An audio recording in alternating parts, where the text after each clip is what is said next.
여유로운 노후를 찾아주신 시청자 여러분, 반갑습니다. 세월이 흐르면 저절로 아물 상처도 있지만 영혼 깊숙이 새겨진 흉터는 평생 희미한 통증으로 남아 우리를 괴롭히곤 합니다. 인생에서 가장 거셌던 폭풍우를 영원히 기억하게 만드는 지워지지 않는 흔적처럼 말이죠.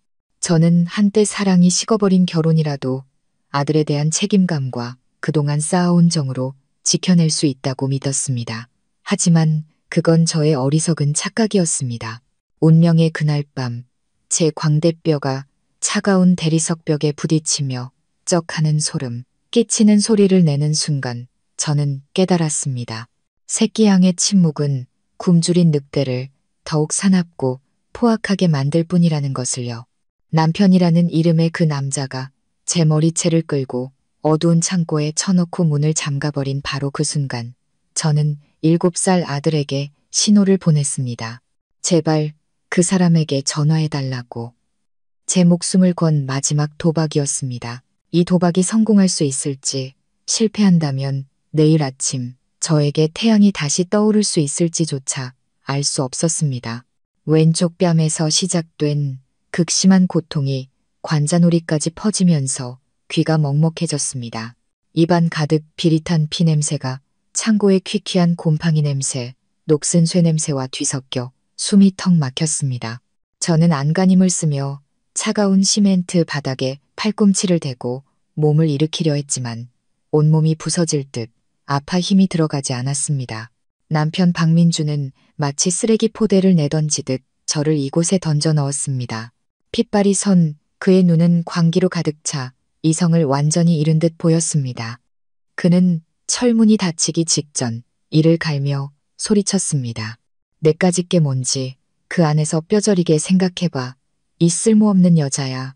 넌 그냥 내가 이 집에서 키우는 개나 마찬가지라고.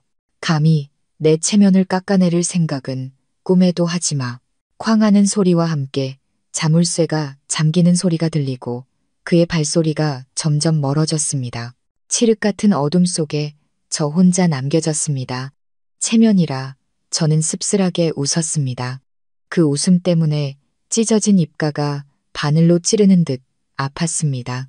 그가 저에게 무자비한 분노를 쏟아낸 이유는 고작 오늘 저녁 회사 송년회에서 제가 실수로 사장님 사모님의 드레스에 와인을 쏟았기 때문이었습니다.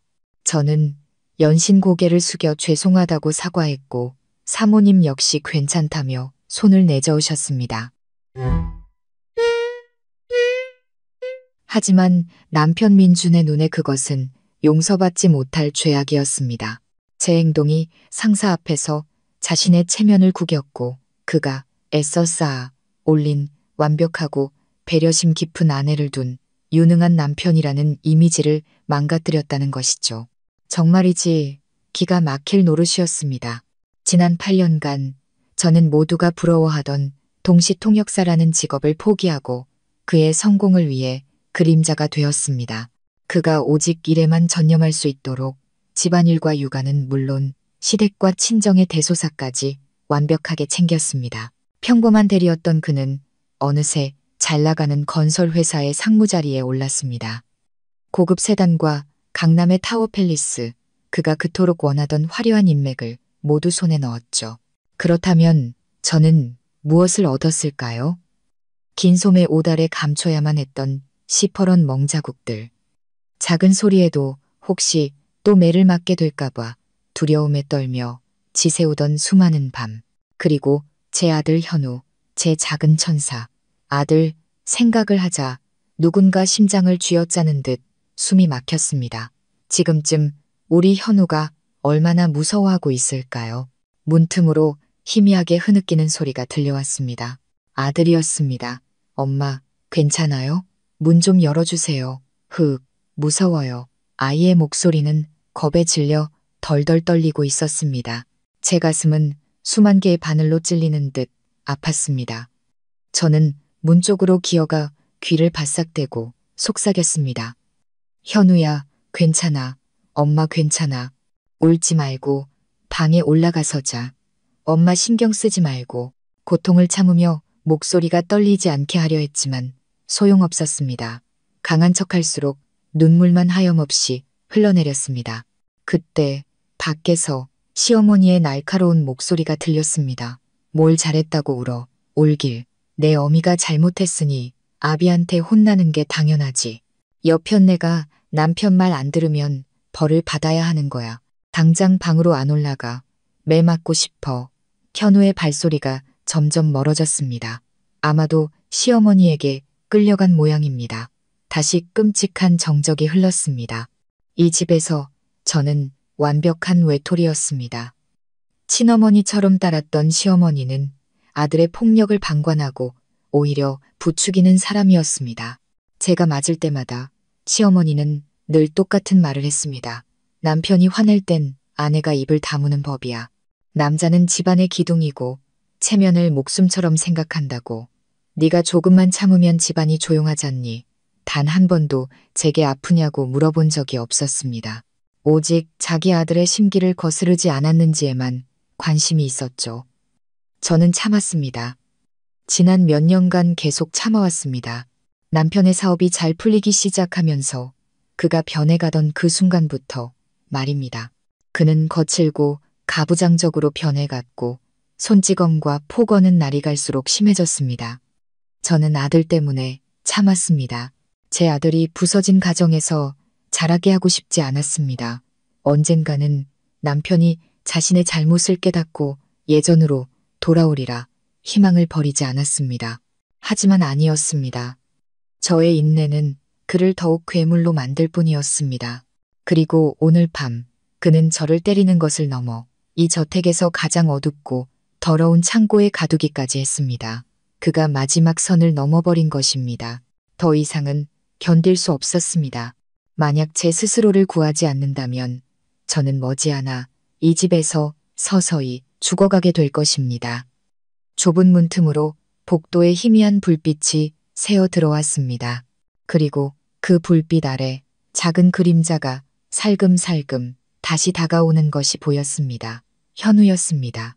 할머니 말을 듣지 않고 저를 걱정해 다시 돌아온 것입니다.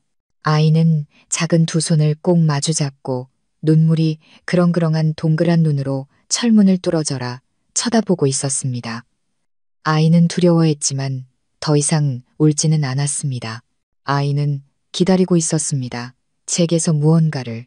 그 순간 제 머릿속에 무모한 결심 하나가 번개처럼 스쳤습니다. 이제 때가 되었. 단 한 번도 사용하게 될 줄은 몰랐던 마지막 방법을 쓸 때가. 저는 깊게 숨을 들이마시고 정신을 가다듬었습니다. 저는 현우가 볼 수 있도록 오른손을 문틈 가까이 가져갔습니다. 그리고 두 손가락으로 문을 가볍게 2번 잠시 멈췄다가 다시 한번 두드렸습니다. 똑똑똑. 빠르고 짧은 2번의 노크와 느린 한 번의 노크. 그것은 우리 모자만의 비밀 신호였습니다. 현우는 그 자리에 얼어붙었습니다. 아이는 문틈으로 보이는 제 손을 뚫어져라 쳐다봤습니다. 아이의 눈이 커졌습니다. 믿을 수 없다는 듯이 저는 알 수 있었습니다. 아이가 이해했다는 것을. 비 오는 어느 오후 아들과 함께 스파이 영화를 보다가 장난처럼 가르쳐 주었던 암호. 그때는 그저 놀이였지만 마음 한구석으로는 최악의 날을 대비하고 있었던 겁니다. 현우는 저를 보았습니다. 아이의 눈에는 더 이상 단순한 두려움이 아니었습니다. 이상하리만치 단호한 결의가 빛나고 있었습니다. 아이는 말없이 고개를 한번 강하게 끄덕이더니 조용히 몸을 돌려 전화기가 있는 거실을 향해 달려갔습니다. 제 심장이 미친 듯이 뛰기 시작했습니다. 과연 성공할 수 있을까? 내 아들이 그 전화번호를 정확히 기억하고 있을까? 전화기 저편에 그 사람이 과연 전화를 받을까? 만약 받는다고 해도 제 시간에 와줄 수 있을까? 수만 가지 질문이 머릿속을 헤집어 놓아 숨을 쉴 수가 없었습니다. 15분. 무슨 일이 생기면 그 사람은 15분 안에 도착할 거라고 아들에게 말해두었습니다. 저는 창고 구석에 웅크리고 앉아 무릎을 감싸 안고 초를 세기 시작했습니다. 5분, 10분.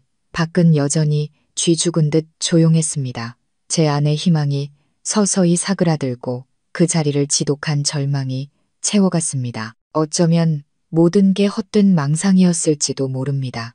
남편은 오늘 밤 집에 돌아오지 않을 수도 있습니다. 그는 저를 이곳에 버려두고 내일 아침 혹은 모레까지 나타나지 않을 겁니다. 저는 여기서 굶어 죽거나 목말라 죽게 될 겁니다. 제가 거의 모든 것을 포기하려던 바로 그 순간 쾅 하는 천지를 뒤흔드는 굉음이 현관문 쪽에서 들려왔습니다. 마치 누군가 거대한 망치로 문을 부수는 듯한 소리였습니다. 뒤이어 유리가 깨지는 소리와 시어머니의 날카로운 비명이 터져나왔습니다. 무슨 일이지? 저는 안간힘을 다해 창고 문으로 기어가 귀를 대고 소리를 들었습니다. 수많은 사람들의 발소리가 집 안으로 들이닥치는 소리가 들렸고 곧이어 시어머니의 비명을 압도하는 낮고 위압적인 목소리가 터져나왔습니다. 너무나 낯설면서도 미치도록 그리웠던 목소리였습니다. 내 동생 어디 있어? 그 우렁찬 외침은 저택의 벽을 울리고 차가운 철문을 뚫고 제 고막에 똑똑히 밝혔습니다. 내 동생 어디 있냐고 물었다. 그것은 질문이 아니라 사형 선고였습니다. 제 심장이 터져버릴 것 같았습니다. 오빠였습니다. 10년 동안 생사조차 알 수 없었던 제 인생에서 영원히 사라진 줄로만 알았던 오빠, 강태식이었습니다. 10년 전 그는 단 한 통의 문자만을 남기고 사라졌습니다. 이게 내 번호다. 정말 위험할 때만 전화해라. 그리고 지금 창고 문이 엄청난 힘에 의해 뜯겨져 나갔습니다. 찌그러진 자물쇠가 구석으로 날아갔습니다. 거실에서 쏟아져 들어오는 눈부신 빛에 저는 눈을 가늘게 떠야 했습니다. 오빠의 크고 단단한 실루엣이 문 앞에 우뚝 서 있었습니다. 그의 뒤에는 검은 양복을 입은 얼음장처럼 차가운 표정의 남자들이 석상처럼 굳건히 서 있었습니다. 밖의 풍경은 제가 상상했던 것보다 훨씬 더 아수라장이었습니다. 고가의 원목으로 만든 현관문은 산산조각이 나 있었고 값비싼 도자기 파편이 바닥에 흩어져 있었습니다. 그리고 거실 한가운데 조금 전까지만 해도 세상을 다 가진 듯 위세등등하던 남편 민준과 시어머니가 바닥에 무릎을 꿇고 있었습니다. 시어머니는 머리가 산발이 된 채 두 손을 싹싹 빌며 연신 중얼거렸습니다. 저희는 아무것도 모릅니다. 제발 목숨만 살려주세요. 무슨 일이신지 천천히 말씀하세요. 남편의 모습은 더욱 비참했습니다. 얼굴은 종이장처럼 하얗게 질렸고 비싼 명품 옷은 구겨진 채 온몸을 사시나무 떨듯 떨고 있었습니다. 그는 감히 고개를 들지 못하고 이마가 바닥에 닿을 듯 숙이고 있었습니다. 집안의 호랑이 위풍당당하던 성진건설 상무는 이제 꼬리를 내린 채 극도의 공포에 질린 개에 불과했습니다. 오빠는 그들을 거들떠보지도 않았습니다. 그의 시선은 오직 저에게 온몸을 뒤덮은 시퍼런 멍과 퉁퉁 부은 얼굴, 입가에 말라붙은 핏자국에 고정되어 있었습니다. 그의 눈빛은 처음에는 경악과 충격이었지만 이내 소리 없는 분노와 지독한 고통으로 바뀌었습니다. 그것은 수천 마디의 욕설보다 더 무서웠습니다. 오빠는 제게 성큼성큼 다가와 자신의 가죽 재킷을 벗어 제 어깨에 부드럽게 덮어주었습니다. 재킷에서 전해져 오는 온기와 익숙한 오빠의 채취에 저는 결국 울음을 터뜨렸습니다. 지난 세월 동안 억눌러왔던 모든 서름이 한꺼번에 폭발했습니다. 이제 저는 혼자가 아니었습니다. 오빠가 제 곁에 있었습니다. 오빠. 저는 겨우 그 두 마디를 내뱉고는 목이 메어 말을 잇지 못했습니다. 오빠는 아무 말 없이 저를 꼭 껴안아 주었습니다. 마치 자신의 모든 힘을 제게 전해주려는 듯 단단하고 굳건한 포옹이었습니다. 오빠는 조심스럽게 저를 부축해 일으켜 세웠습니다. 깨지기 쉬운 보물을 다루듯 그의 모든 움직임은 신중했습니다. 무릎 꿇고 있는 민준과 시어머니 앞을 지날 때 오빠가 잠시 멈춰 섰습니다. 그는 그들을 보지 않고 앞만 본 채 방 안의 공기를 얼어붙게 할 만큼 차가운 목소리로 말했습니다. 지금 너희들을 죽이는 건 너무 쉽지. 하지만 난 그런 시시한 건 싫어. 오빠는 잠시 말을 멈췄습니다. 그의 가슴이 분노로 떨리는 것이 느껴졌습니다. 오늘부터 너희들은 죽는 것보다 사는 게 더 고통스러운 게 뭔지 알게 될 거다. 그 말은 크지 않았지만 민준과 시어머니의 심장에 거대한 망치처럼 내리꽂혔습니다. 시어머니는 경악에 찬 눈으로 고개를 들었고 민준은 몸을 더욱 웅크리며 격렬하게 떨었습니다. 그는 이제야 깨달은 것입니다. 이것은 단순한 강도 사건이 아니었습니다. 돈 받고 온 조폭도 아니었습니다. 이것은 복수, 예고된 복수였습니다. 오빠는 단 한 번도 뒤돌아보지 않고 저를 부축해 그 지옥 같은 집을 빠져나왔습니다. 오빠의 부하들이 소리 없이 뒤를 따랐고 폐허가 된 집 안에는 민준과 시어머니만이 넋나간 채 남겨졌습니다. 문 앞에는 검은색 고급 세단이 대기하고 있었습니다. 오빠는 문을 열어 저를 조수석에 조심스럽게 앉혔습니다. 차가 움직이기 시작할 때 백미러를 통해 저택을 보았습니다. 부서진 문틈으로 새어나오는 불빛 아래 그곳은 더 이상 화려한 보금자리가 아니었습니다. 피비린내 나는 연극의 시작을 알리는 거대한 철창처럼 보였습니다. 앞으로 무슨 일이 벌어질지 오빠의 계획이 무엇인지 알 수 없었습니다. 하지만 한 가지는 확실했습니다.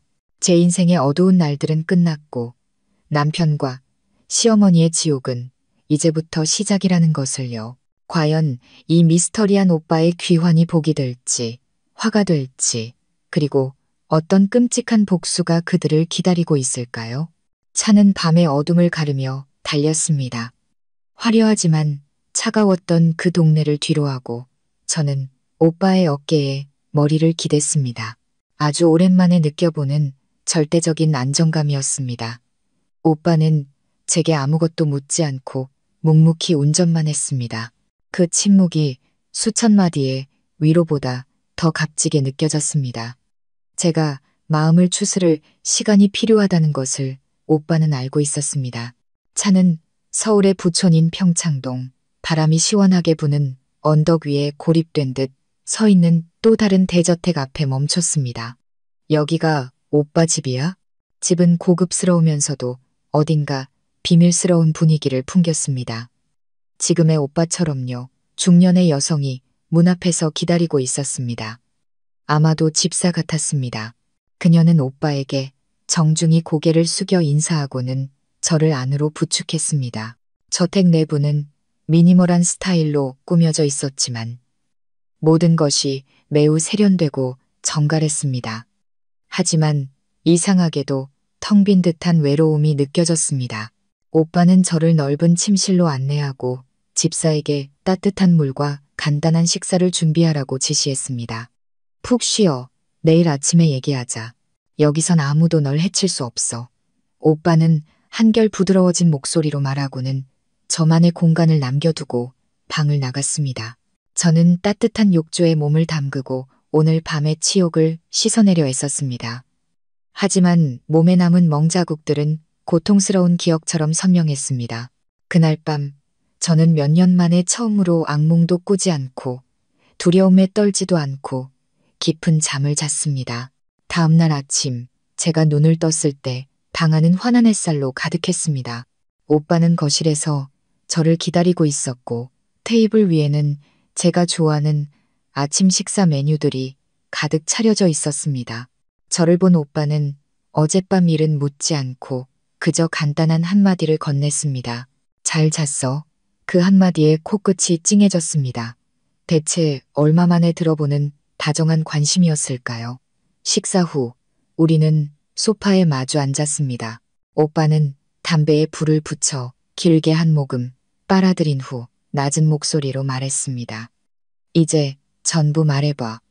그리고 저는 모든 것을 털어놓았습니다. 저는 지난 8년간의 결혼 생활을 너무나 오랫동안 저를 짓눌러왔던 무거운 짐을 내려놓듯 쏟아냈습니다. 아직 민준이 다정하고 저를 끔찍이 사랑해주던 행복했던 신혼 시절부터 그가 명예와 돈을 얻기 시작하면서 어떻게 변해갔는지에 대해서도 말했습니다. 사소한 이유로 시작된 손찌검이 점점 더 잦아지고 폭력의 수위가 높아졌던 일들, 그는 업무 스트레스를 풀기 위해 가정 내에서 자신의 권력을 확인하기 위해 저를 때렸습니다. 시어머니의 방관과 내가 참아라는 식의 비난, 아들 하나를 더 낳으면 저를 빈손으로 내쫓고 더 좋은 집안의 여자와 재혼시키려던 그들의 계획까지 모두 말했습니다. 아들을 품에 안고 소리 죽여 울었던 밤들, 모든 것을 버리고 떠나고 싶었지만 아들 때문에 차마 발걸음을 떼지 못했던 순간들, 제가 털어놓는 한마디 한마디가 오빠의 가슴에 비수처럼 꽂히는 듯 했습니다. 그의 얼굴은 점점 더 차가워졌고 눈에는 핏발이 섰습니다. 오빠는 주먹을 너무 꽉 쥐어 손마디가 하얗게 질렸습니다. 그는 제 말을 끊지 않고 제 안의 모든 응어리를 풀어낼 때까지 묵묵히 들어주었습니다. 제가 창고에 갇혔던 이야기를 했을 때 오빠는 더 이상 참지 못했습니다. 그는 벌떡 일어나 유리 테이블을 주먹으로 내리쳤습니다. 그 개자식, 오빠는 분노에 찬 목소리로 외쳤습니다. 내가 잘못했다. 너를 혼자 두지 말았어야 했어. 내가 더 일찍 돌아왔어야 했는데. 저는 놀라서 오빠를 쳐다봤습니다. 왜 그렇게 말해? 10년 전에 가족과 연을 끊은 건 오빠였잖아. 아버지가 오빠가 선택한 길을 반대한다는 이유로 크게 싸우고 집을 나갔잖아. 다시는 돌아오지 않겠다고 했으면서 제 생각을 읽기라도 한 듯 오빠는 다시 자리에 앉았습니다. 그의 얼굴이 부드러워지며 깊은 슬픔이 드리워졌습니다. 내 잘못이야. 그땐 내가 너무 어렸고 오만했어. 가족 없이도 혼자 설 수 있다고 믿었지. 하지만 내 부재가 너에게서 기댈 곳을 빼앗아갔다는 걸 몰랐다. 내가 곁에서 널 지켜줬어야 했는데. 오빠는 지난 10년간의 삶에 대해 이야기해 주었습니다. 온갖 험한 일을 하며 생계를 유지하던 초창기 시절, 그리고 우연한 계기로 발을 들여놓게 된 또 다른 세계, 위험과 함정이 도사리는 어둠의 세계. 오빠는 특유의 영리함과 대담함으로 자신만의 입지를 다져나갔고 많은 이들이 두려워하는 거물이 되었습니다. 하지만 그 성공 뒤에는 수많은 상실과 고독이 있었습니다. 오빠는 항상 멀리서 제 삶을 지켜보고 있었다고 했습니다. 제가 결혼하고 아이를 낳은 것도 알고 있었다고. 제가 민준과 행복하게 사는 줄 알고 제 삶을 방해하고 싶지 않아 나타나지 않았다고 했습니다. 그러다 1년 전부터 좋지 않은 소문들을 듣기 시작했고 그때 바로 나서려 했다고 합니다. 오빠의 목소리는 후회로 가득했습니다. 하지만 두려웠어.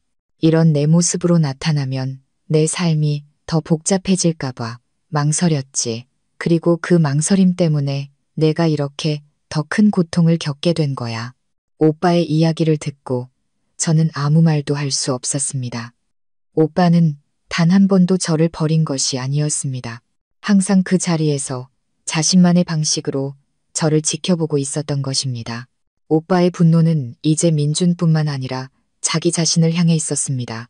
유일한 여동생을 지키지 못했다는 자책감. 그리고 저는 그 자책감이 무서운 복수의 동력이 되리라는 것을 직감했습니다. 민주는 자신이 저에게 저지른 짓뿐만 아니라 오빠의 이 뼈아픈 후회에 대한 대가까지 치르게 될 것입니다. 과거의 모든 이야기가 끝났고 이제는 미래를 향해 나아갈 시간이었습니다. 정의가 실현되어야 할 미래. 오빠가 저를 보며 단호한 눈빛으로 물었습니다. 서연아, 그놈이 죗값을 치르길 원해? 저는 오빠의 눈을 똑바로 바라보며 한치의 망설임도 없이 고개를 끄덕였습니다. 응, 그러길 바라. 오빠가 차갑게 미소 지었습니다. 오빠는 전화를 들어 번호를 누르고 자신의 법무팀을 소집했습니다. 김 변호사, 철창 계획 시작합시다. 철창 계획. 과연 그 계획은 민준을 눈에 보이는 감옥에 가둘까요? 아니면 그보다 더 무서운 보이지 않는 지옥에 가둘까요? 철창. 오빠가 복수 계획에 붙인 이름은 모든 것을 말해주고 있었습니다. 오빠는 민준이 죽는 것을 원치 않았습니다. 살아서 자신이 저지른 죄와 어리석음이 만든 보이지 않는 감옥에 평생 갇혀 고통받기를 원했습니다. 다음 날 오빠가 가장 신뢰하는 최고의 변호사들로 구성된 법무팀이 저택에 도착했습니다. 남자 둘, 여자 하나. 모두에게서 날카롭고 전문적인 기운이 느껴졌습니다. 팀장은 김 변호사라는 중년의 남성이었는데 차분한 인상이었지만 눈빛만은 매우 날카로웠습니다. 댁에서 모든 이야기를 들은 김 변호사는 조금도 놀란 기색 없이 고개를 끄덕였습니다. 아마도 이런 사건은 익숙하다는 듯이 서연 씨, 그리고 강 대표님. 그는 분석을 시작했습니다. 이 사건은 두 가지 방향으로 동시에 진행할 겁니다. 마치 팬츠의 양날처럼 하나는 공개적으로, 다른 하나는 어둠 속에서 상대를 조여 들어갈 겁니다. 오빠는 맞은편에 앉아 팔짱을 낀 채 조용히 고개를 끄덕이며 계속하라는 신호를 보냈습니다. 첫 번째 날은 공개적인 법적 싸움입니다. 김 변호사가 또박또박 말했습니다. 가장 먼저 신뢰할 수 있는 병원에서 서연 씨의 상해 진단서를 발급받아야 합니다. 이 진단서는 박민준 씨의 폭행을 입증하는 가장 강력한 증거가 될 겁니다. 그 다음 즉시 일방적 이혼 소송과 상해죄 고소를 진행하겠습니다. 동시에 박민준 씨가 재산을 빼돌리지 못하도록 법원의 부부 공동 명의의 모든 재산, 즉 은행 계좌, 부동산, 회사 지분에 대한 가압류 및 동결 조치를 신청할 겁니다. 저는 그의 말을 들으며 심장이 조금 더 빨리 뛰는 것을 느꼈습니다. 재산 동결, 고소. 이전에는 감히 상상조차 할 수 없었던 일들이 이제는 명확하고 단호한 계획이 되어 눈앞에 펼쳐지고 있었습니다.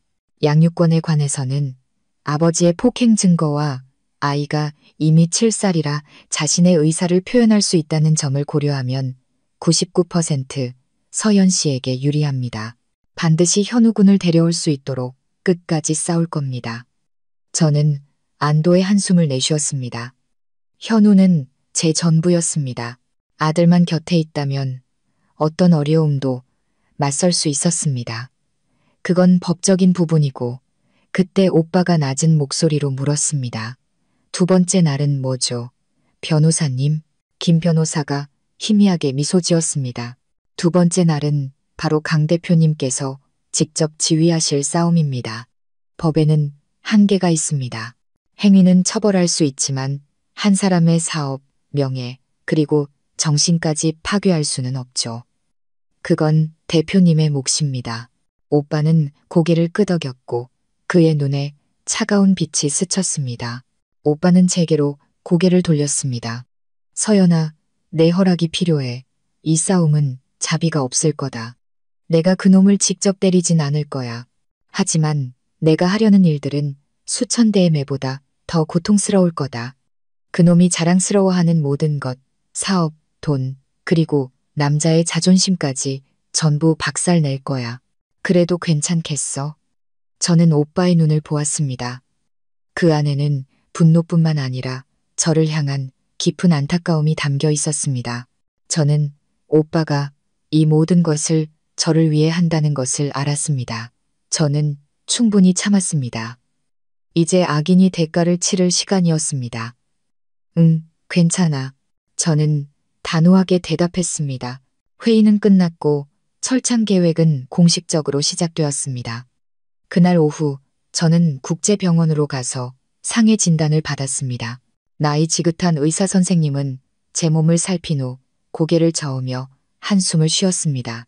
진단 결과는 다발성 타박상 및 좌측, 광대뼈, 실금, 전치, 사주, 형사, 고소가 충분히 가능한 상해 등급이었습니다. 진단서를 손에 쥐었을 때 저는 더 이상 고통을 느끼지 않았습니다. 대신 이상한 해방감이 들었습니다. 이것은 지난 수년간 제가 겪어온 치욕의 증거였습니다. 그동안 오빠 역시 움직이기 시작했습니다. 그는 가장 신임하는 부하인 최 실장에게 전화했습니다. 최 실장, 성진건설 박민준에 대한 모든 정보를 샅샅이 조사해 현재 진행 중인 프로젝트, 협력업체, 자금 상황, 은행 대출 내역까지 하나도 빠짐없이, 특히 더 팰리스 프로젝트를 집중적으로 파봐. 그게 지금 그놈의 가장 큰 사업일 테니 수화기 너머의 최 실장은 짧게 내라고 대답하고 전화를 끊었습니다. 저는 민준에게 거대한 폭풍이 몰아치고 있다는 것을 직감했습니다. 그가 결코 상상조차 할 수 없었던 폭풍이. 그날 밤 오빠와 저는 오빠가 민준의 저택 주변에 오래전부터 설치해둔 몰래카메라 영상을 확인했습니다. 민준과 시어머니는 어젯밤의 흔적을 지우기 위해 필사적으로 깨진 파편들을 치우고 있었습니다. 그들의 얼굴에는 여전히 공포와 혼란이 가시지 않은 모습이었습니다. 다음 날부터 민준은 대대적으로 아내를 찾는 쇼를 시작했습니다. 자신의 모든 행동이 오빠의 손바닥 안에 있다는 사실도 모른 채 말이죠. 그가 벌이는 연극의 감독은 사실 우리였습니다. 아침 일찍 민준은 경찰서로 가 아내가 정체불명의 괴한들에게 납치되었다고 신고했습니다. 그는 눈물을 흘리며 행복하게 잘 살고 있었는데 갑자기 재앙이 닥쳤다며 울부짖었습니다. 그는 어젯밤 혼란 속에서 겨우 기억해낸 오빠의 차량 번호를 경찰에 제공했습니다. 물론 경찰은 그 차량에 대한 어떤 정보도 찾아낼 수 없었습니다. 마치 처음부터 존재하지 않았던 차처럼요. 동시에 민주는 자신의 SNS에 애끓는 심정의 글을 올렸습니다. 여보, 어디 있는 거야? 무슨 일이 있더라도 제발 남편과 아들에게 돌아와줘. 온 가족이 당신을 애타게 기다리고 있어. 내가 다 잘못했어. 미안해. 글과 함께 올라온 것은 우리의 결혼 사진이었습니다. 사진 속 제 미소는 어색하기 짝이 없었죠. 그의 게시물은 순식간에 수백 개의 좋아요와 댓글을 받았습니다. 친구, 동료, 사업 파트너들은 모두 그를 위로하며 훌륭한 남편, 의리 있는 남자라고 칭송했습니다. 민주는 자신을 불쌍한 피해자, 아내에게 배신당했지만 여전히 너그러운 남편의 이미지로 포장하고 있었습니다. 그는 제가 외부에 복잡한 남녀 관계가 있으며 이번 납치 사건은 제 애인이 우리 가정을 파탄내기 위해 벌인 짓일 수 있다는 식으로 교묘하게 암시했습니다. 그는 여론의 압박을 이용해 제가 다시 나타났을 때 저를 파렴치한 죄인, 부정한 아내로 낙인 찍으려 했습니다. 저는 오빠의 집에서 저를 향한 욕설과 비난이 담긴 댓글들을 하나하나 읽어내려갔습니다. 마음이 차갑게 식어갔습니다. 인간은 참으로 무서운 존재였습니다. 그 뒤에 숨겨진 진실은 알려고도 하지 않은 채 이렇게 정교하게 짜인 연극을 쉽게 믿어버리니까요. 마음 아파 오빠가 따뜻한 차를 건네며 물었습니다. 저는 고개를 저으며 희미하게 웃었습니다. 아니, 그냥 우스워.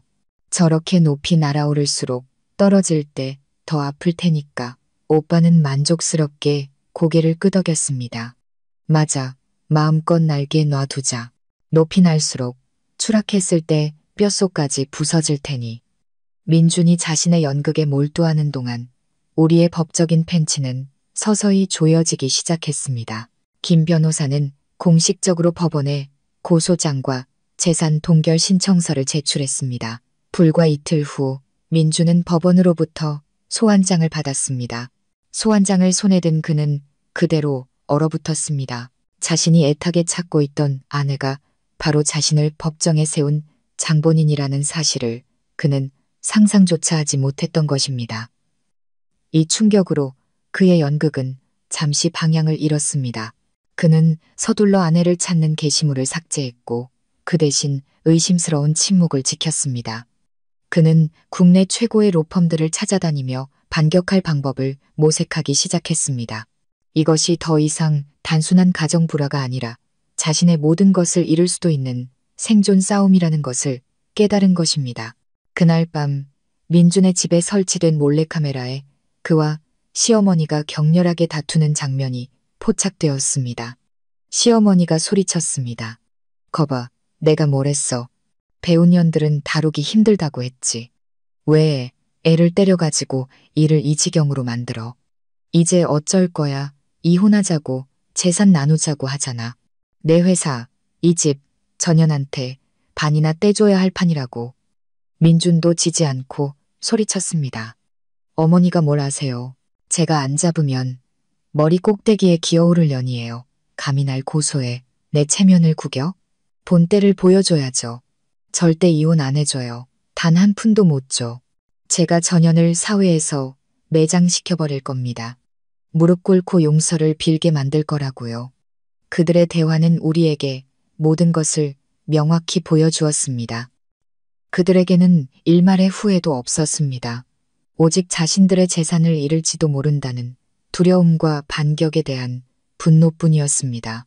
부부의 정, 인간적인 도리 따위는 처음부터 존재하지 않았던 겁니다. 그때 오빠의 부하 최 실장에게서 전화가 왔습니다. 대표님, 재미있는 정보를 찾아냈습니다. 박민준에게 내연녀가 있습니다. 개인 비서더군요. 회사 돈으로 고급 오피스텔과 외제차를 사줬습니다. 오빠는 입꼬리를 올리며 웃었습니다. 잘했어. 그 여자 계속 예의주시해. 조만간 쓸모가 있을 테니 모든 것이 계획대로 진행되고 있었습니다. 민주는 여전히 우리가 만들어 놓은 철창 안에서 허우적대며 자신이 상황을 통제할 수 있다고 착각하고 있었습니다. 그는 자신의 모든 발걸음이 벼랑 끝을 향한 한 걸음이라는 사실을 까맣게 모르고 있었습니다. 그의 연극이 화려하면 화려할수록 그의 몰락은 더욱 비참해질 것이었습니다. 그리고 우리 인내심 있는 관객들은 그 연극의 마지막 장을 조용히 기다리고 있었습니다. 자신의 모든 퇴로가 막혔다는 것을 깨달았을 때 민주는 과연 어떤 연극을 계속할까요? 저와 연락이 닿지 않고 법원의 소환장이 진짜라는 것을 알게 되자 민준과 시어머니는 다른 전략으로 바꿨습니다. 더 비열하고 잔인한 방법, 바로 제 가족을 공격하는 것이었습니다. 그들은 저희 부모님이 연약하고 정이 많으며 체면을 중시한다는 것을 알고 있었습니다. 그들은 부모님을 약점으로 삼아 저를 압박하고 결국 제가 모습을 드러내 굴복하게 만들 작정이었습니다. 어느 날 아침 부모님께서 동네에서 작은 슈퍼마켓 문을 열 준비를 하고 계실 때 택시 한 대가 가게 앞에 급하게 멈춰 섰습니다. 민준과 시어머니가 내렸습니다. 뉘우치는 기색은커녕 철저히 준비된 비참한 모습이었습니다. 시어머니는 낡은 옷을 입고 머리는 일부러 헝클어뜨렸고 민주는 퀭한 눈에 며칠 밤은 샌 듯 초췌한 얼굴이었습니다. 시어머니는 저희 어머니를 보자마자 달려들어 땅바닥에 주저앉아 다리를 붙잡고 통곡하기 시작했습니다. 사부인, 제발 저희 집 좀 살려주세요. 대개 따님 서연이가 나쁜 놈한테 꼬여서 집을 나갔어요. 이제는 민준이를 고소까지 했답니다. 저희가 무슨 죄가 있다고. 멀쩡하던 애가 바람이 나서. 아이고. 시어머니는 눈물을 흘리며 뻔뻔한 거짓말을 늘어놓았습니다. 저를 애인에게 조종당하는 부정한 아내로, 민준을 아내에게 버림받은 불쌍한 남편으로 둔갑시켰습니다. 민준도 뒤지지 않았습니다. 그는 옆에 서서 눈물을 글썽이며 떨리는 목소리로 말했습니다. 아버님, 어머님, 제발 서연이 좀 설득해 주세요. 제가 다 잘못했습니다. 제발 돌아오게만 해주세요. 전 서연이 없으면 못 살아요. 현우가 밤마다 엄마 찾으면서 우는걸요.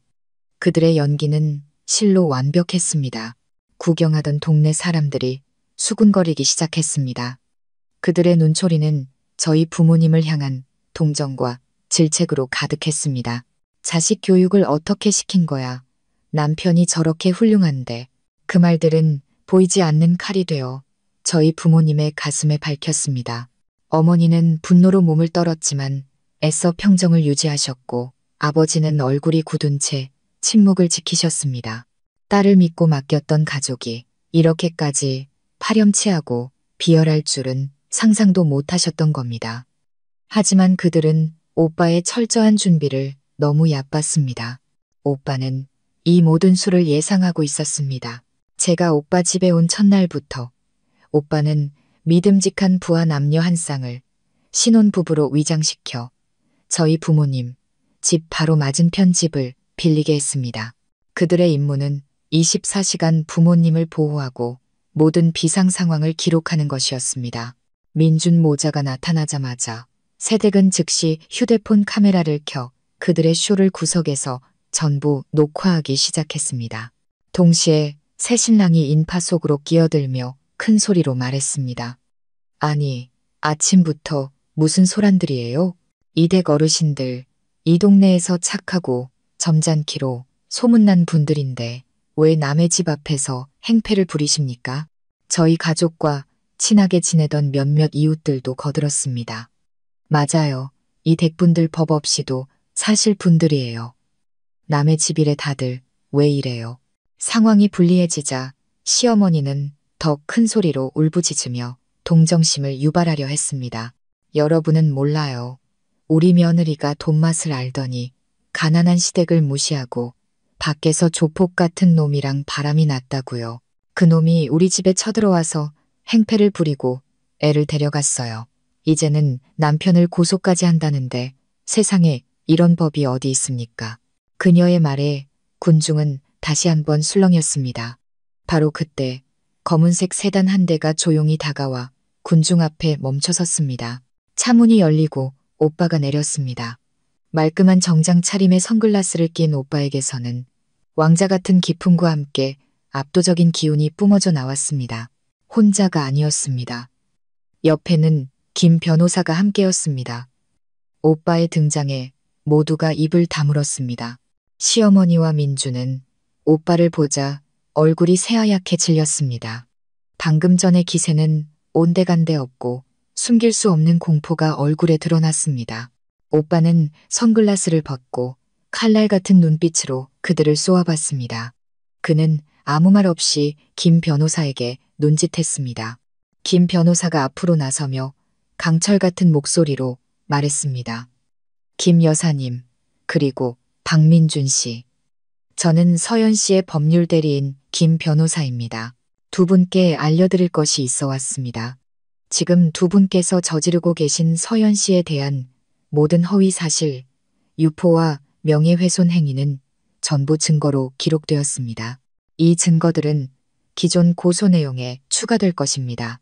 만약 타인에 대한 명예훼손 혐의로 또 다른 소환장을 받고 싶지 않으시다면 당장 이곳을 떠나시는 게 좋을 겁니다. 말을 마친 김 변호사는 새댁의 휴대폰을 들어 올렸습니다. 화면에는 시어머니의 비참한 연극이 고스란히 재생되고 있었습니다. 모자는 그대로 얼어붙었습니다. 자신들이 파남정에 자신들이 빠지게 될 줄은 꿈에도 몰랐던 것입니다. 동네 사람들 앞에서 모든 것이 탄로나자 그들은 더 이상 버틸 면목이 없었습니다. 시어머니는 알아들을 수 없는 욕설을 중얼거리더니 민준의 부축을 받으며 이웃들의 수군거림과 경멸의 눈초리를 뒤로 한 채 허둥지둥 택시를 타고 도망쳤습니다. 그들이 애써 일으키려던 여론의 폭풍은 오빠가 세운 견고한 강철벽 앞에 무력하게 진압되었습니다. 연극은 막을 내렸지만 전쟁은 아직 끝나지 않았습니다. 민주는 쉽게 포기할 놈이 아니었습니다. 그리고 오빠는 그것을 알고 있었습니다. 궁지에 몰린 짐승은 더욱 위험해지는 법. 그리고 그 짐승, 민주는 이제 막 첫 번째 고문을 받게 될 참이었습니다. 부모님 집 앞에서 벌인 연극이 처참하게 실패한 후 민준과 시어머니는 한동안 조용했습니다. 아마도 오빠라는 거대한 배경 앞에서는 공개적인 쇼가 통하지 않는다는 것을 깨달았을 겁니다. 민주는 법적 싸움에 집중하기 시작했습니다. 그는 이혼 및 재산분할 소송 전문으로 유명한 변호사를 고용해 법정에서의 긴 싸움을 준비했습니다. 그는 여전히 자신만만했습니다. 제가 외도했다는 증거만 만들어내면 상황을 뒤집을 수 있다고 믿었습니다. 자신이 이룬 사업과 부는 절대 무너지지 않을 것이라 확신했습니다. 하지만 민주는 틀렸습니다. 그가 법적인 팬치에 정신이 팔린 사이 오빠의 어둠 속 팬치가 느리고 잔인하게 조여오고 있었습니다. 고양이와 쥐의 놀이가 본격적으로 시작된 것입니다.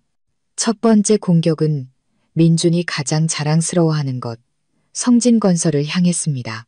오빠는 모습을 드러내지 않았습니다. 유령처럼 뒤에서 모든 것을 조종했습니다. 먼저 민준의 오랜 사업 파트너이자 절친한 형님이었던 국내 최대 건자재 회사 대표가 갑자기 전화를 걸어 더 팰리스 프로젝트에 납품하기로 한 수십억 원짜리 철근 계약을 취소했습니다. 그가 된 이유는 애매모호했습니다. 미안하네, 박상무. 우리 쪽에 갑자기 물량 확보에 문제가 생겨서 말이야. 도저히 납기일을 맞출 수가 없게 됐네. 다른 업체를 알아보게. 민주는 그대로 얼어붙었습니다. 이미 계약까지 끝내고 납품 날짜만 기다리던 계약이었습니다. 이 시점에서의 계약 파기는 프로젝트의 심장에 칼을 꽂는 것과 같았습니다.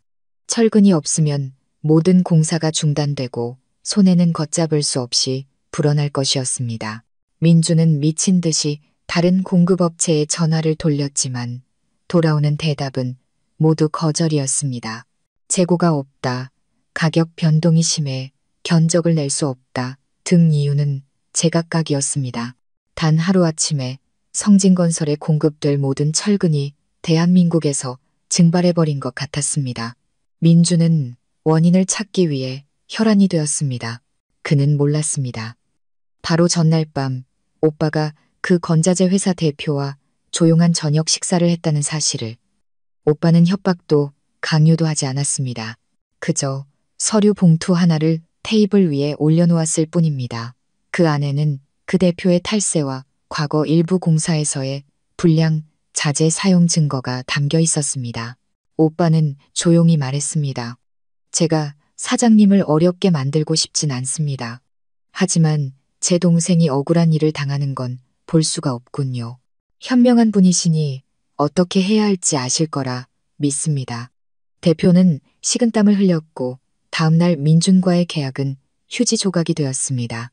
그것으로 끝나지 않았습니다. 민준의 악몽은 계속되었습니다. 더 팰리스 프로젝트의 주거래 은행인 VCB 은행에서 갑자기 프로젝트 전체에 대한 재심사를 요구하며 추가 대출을 잠정 중단한다는 통보를 보내왔습니다. 그들이 내세운 이유는 프로젝트의 설계 및 시공 품질에 심각한 결함이 있다는 익명의 제보가 접수되었다는 것이었습니다. 민주는 불 위에 앉은 심정이었습니다. 이 대출은 회사의 생명줄이었습니다. 대출이 막히면 직원들 월급도 하청업체 대금도 지불할 수 없었습니다. 부도의 위기가 눈앞에 아른거렸습니다. 그는 몰랐습니다. 그의 대출 서류를 직접 처리하는 VCB 은행 지점장에게 오빠의 부하들이 관리하는 불법 도박장에서 거액의 빚을 진 아들이 있었다는 사실을. 오빠는 지점장이 아들의 빚을 해결하도록 도와주었고 그 대가로 지점장은 아주 작은 부탁 하나만 들어주면 되었습니다. 성진건설의 서류를 조금 더 꼼꼼하게 재검토하는 것. 회사는 흔들리기 시작했고 주주들은 불안해했습니다. 회사 내부는 술렁였고 건설업계에서 민준의 평판은 바닥으로 곤두박질 쳤습니다. 모두가 부러워하던 젊고 유능한 상무에서 하루아침에 침몰 위기에 놓인 배의 선장이 된 것입니다. 민준은 무슨 일이 벌어지고 있는지 이해할 수 없었습니다. 그저 보이지 않는 거대한 손이 자신의 목을 조르고 자신이 애써 쌓아 올린 모든 것을 파괴하고 있다는 느낌만 받을 뿐이었습니다. 그는 신경질적이고 의심 많게 변해 주변의 모든 직원에게 화풀이를 했습니다. 그는 바싹 말라갔고 눈에는 항상 피로와 불안이 가득했습니다. 저는 오빠를 통해 이 모든 상황을 전해 들었습니다. 마음속 깊은 곳에서 통쾌함이 느껴졌습니다. 이것은 시작에 불과했습니다. 경제적인 타격일 뿐 그가 앞으로 겪게 될 고통은 상상 이상일 것이었습니다. 그는 한때 저의 커리어와 자유 그리고 존엄성까지 빼앗아갔습니다. 이제 오빠가 저를 대신해 그 모든 것을 가장 느리고 고통스러운 방식으로 되찾아오고 있었습니다. 경제적인 타격은 민준을 휘청이게 했지만 그것이 가장 무서운 것은 아니었습니다. 고양이는 여전히 쥐를 희롱하고 있었고 이제 심리를 직접 공격하는 새로운 발톱을 드러낼 참이었습니다. 민준의 삶을 현실의 지옥으로 만들 발톱을. 연이은 재정적 충격에 민준은 완전히 방향을 잃고 혼란에 빠졌습니다. 회사는 부도 직전이었고 파트너들은 등을 돌렸으며 은행은 목을 조여왔습니다. 그는 술에 빠져 살았고 매일같이 만취 상태로 집에 돌아와 집기를 부수며 분노를 터뜨렸습니다. 시어머니도 마찬가지였습니다. 동네 사람들 앞에서 망신을 당한 이후 그녀는 집 안에만 틀어박혀 저를 요물, 재앙의 근원이라며 저주를 퍼부었습니다. 그들은 팽팽한 긴장과 어둠 속에서 살아가고 있었습니다.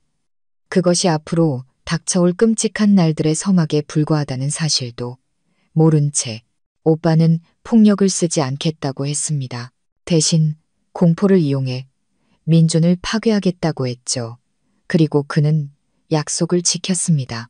민준의 심리적 악몽은 아주 사소한 일에서부터 시작되었습니다.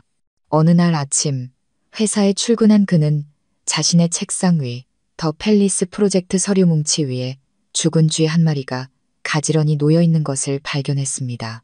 그는 비명을 지르며 경비원을 불렀지만 아무도 쥐가 어디서 나타났는지 알지 못했습니다. 사무실 문은 잠겨 있었고 외부 침입의 흔적은 없었습니다. 회사 직원들이 수군거리기 시작했습니다. 어떤 이는 이것이 회사가 망할 징조, 불길한 징조라고 말했습니다. 민주는 그저 우연일 뿐이라고 애써 자신을 진정시켰습니다. 하지만 기이한 일들은 계속해서 일어났습니다. 그가 자신의 얼굴처럼 아끼던 고급 벤츠, 승용차에 이해할 수 없는 문제들이 발생하기 시작했습니다. 도로를 달리던 중 갑자기 타이어 바람이 빠져 확인해 보니 일반적인 펑크와는 다른 아주 작지만 날카로운 칼자국이나 있었습니다. 또 어떤 날은 차의 모든 전기 시스템이 마비되어 견인차를 불러야 했습니다. 정비소에서도 원인을 찾지 못했습니다. 누군가 아주 전문적인 기술로 배선 시스템을 건드린 것 같다고만 했습니다. 공포가 민준의 마음속을 파고들기 시작했습니다. 그는 누군가 자신을 감시하고 있다는 느낌에 사로잡혔습니다. 어딜 가든 등 뒤에서 차가운 시선이 느껴졌습니다. 그는 집 주변에 CCTV를 추가로 설치했지만 기괴한 일들은 멈추지 않았습니다. 정점은 한밤중의 전화였습니다. 그의 집 전화벨이 정확히 새벽 2시에 울렸습니다. 민준이 수화기를 들면 저편은 완벽한 침묵이었습니다. 오직 차갑고 소름 끼치는 규칙적인 숨소리만 들려왔습니다. 그는 전화기에 대고 소리를 지르고 욕설을 퍼부었지만 돌아오는 것은 그 무서운 침묵뿐이었습니다. 그런 전화는 거의 매일 밤 계속되었고 그의 정신과 체력을 완전히 갉아먹었습니다. 민주는 더 이상 혼자 잠들지 못했습니다.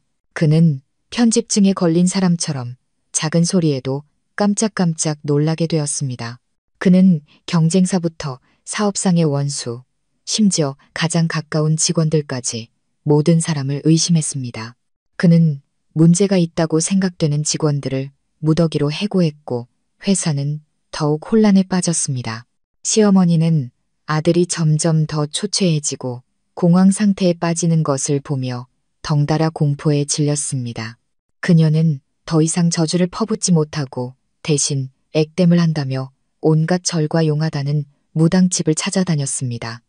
집에 귀신이 붙었다, 누군가 구슬했다고 믿었습니다. 그녀는 무당을 집으로 불러 구판을 벌였지만 아무것도 변하지 않았습니다. 보이지 않는 공포는 눈에 보이는 위협보다 훨씬 더 무서웠습니다. 그것은 민준의 정신을 갉아먹고 자신감 넘치고 오만했던 한 남자를 나약하고 공포에 질린 미치기 직전의 겁쟁이로 바꿔놓았습니다.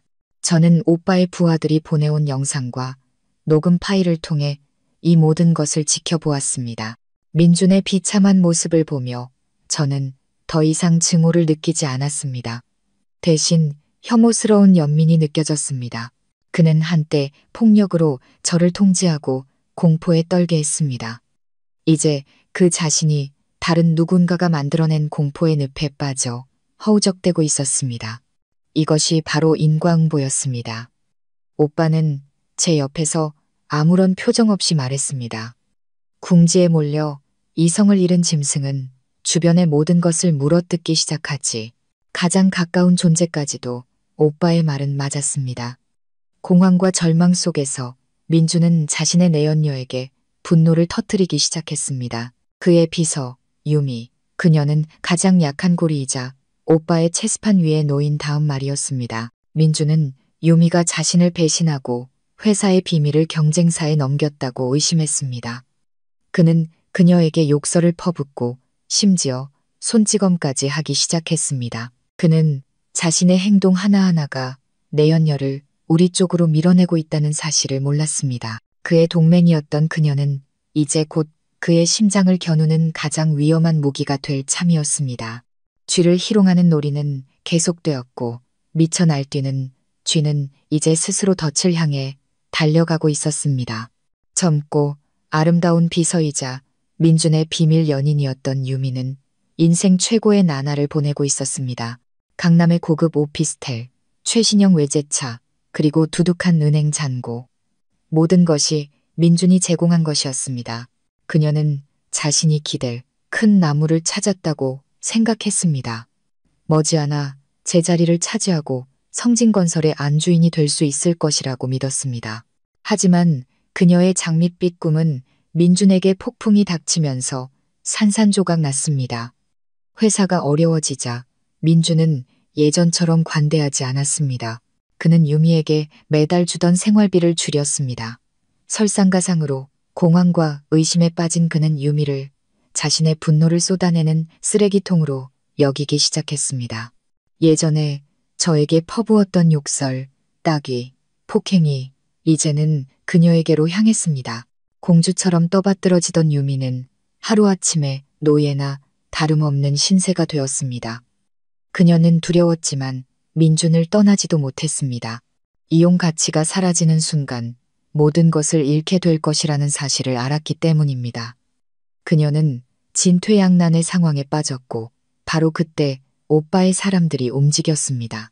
어느 날 저녁 유미가 카페에 홀로 앉아 민준에게 욕을 먹고 울고 있을 때 세련되게 차려입은 한 여성이 그녀의 테이블로 다가왔습니다. 그녀는 제 법무팀의 여성 변호사였습니다. 변호사는 위협적인 태도 대신 부드럽게 미소 지었습니다. 유미 씨, 맞으시죠? 잠시 앉아도 될까요? 유미는 놀랐지만 이내 고개를 끄덕였습니다. 변호사는 빙빙 돌리지 않고 바로 본론으로 들어갔습니다. 박민준 상무 때문에 힘드시죠? 그가 당신에게 무슨 짓을 했는지 다 알고 있습니다. 저는 당신에게 탈출구를 주기 위해 왔어요. 유미는 얼어붙었습니다. 그녀의 눈에는 의심과 공포가 가득했습니다. 누구세요? 어떻게 그런 걸? 변호사는 테이블 위에 휴대폰 하나를 올려놓았습니다. 화면에는 민준이 회사 주차장에서 유미의 뺨을 때리는 짧은 영상이 재생되고 있었습니다. 유미의 얼굴이 새하얗게 질렸습니다. 그들이 어떻게 이 영상을, 우리가 누군지는 중요하지 않아요. 변호사는 여전히 차분한 목소리로 말했습니다. 중요한 건 우리가 당신을 도울 수 있다는 거죠. 박민주는 곧 무너질 겁니다. 만약이 아니라 언제의 문제죠. 당신에게는 두 가지 선택지가 있어요. 첫째, 그와 함께 바닥까지 추락하는 것. 당신이 가진 모든 것, 집, 차는 모두 은행에 압류될 겁니다. 심지어 그의 불법적인 사업 거래에 연루되어 공범으로 법적인 처벌을 받을 수도 있고요. 유미는 몸을 떨었습니다. 변호사의 말은 그녀가 가장 두려워하던 것을 정확히 짚어냈습니다. 두 번째 선택은 뭐죠? 그녀가 떨리는 목소리로 물었습니다. 두 번째 선택은 변호사가 미소 지었습니다. 우리와 협력하는 겁니다. 당신이 가진 모든 증거, 그의 폭행, 불투명한 자금 거래, 그리고 그가 자신의 아내와 아들에 대해 했던 말들까지 전부 제공하세요. 그 대가로 우리는 당신이 다른 곳에서 새로운 삶을 시작할 수 있는 충분한 돈을 드리겠습니다. 그리고 가장 중요한 것, 당신의 안전을 절대적으로 보장하죠. 다시는 누구도 당신을 괴롭히지 못할 겁니다. 변호사는 유미 쪽으로 은행카드 하나를 밀었습니다. 이 안에 5억 원이 들어있어요. 계약금이라고 생각하세요. 모든 일이 끝나면 이 금액의 4배를 더 받게 될 겁니다. 잘 생각해요. 당신의 미래는 당신 손에 달려 있어요. 말을 마친 변호사는 작은 휴대폰 하나를 남겨두고 일어섰습니다. 이건 안전한 전화기예요. 결정이 서면 이 안에 저장된 유일한 번호로 전화하세요.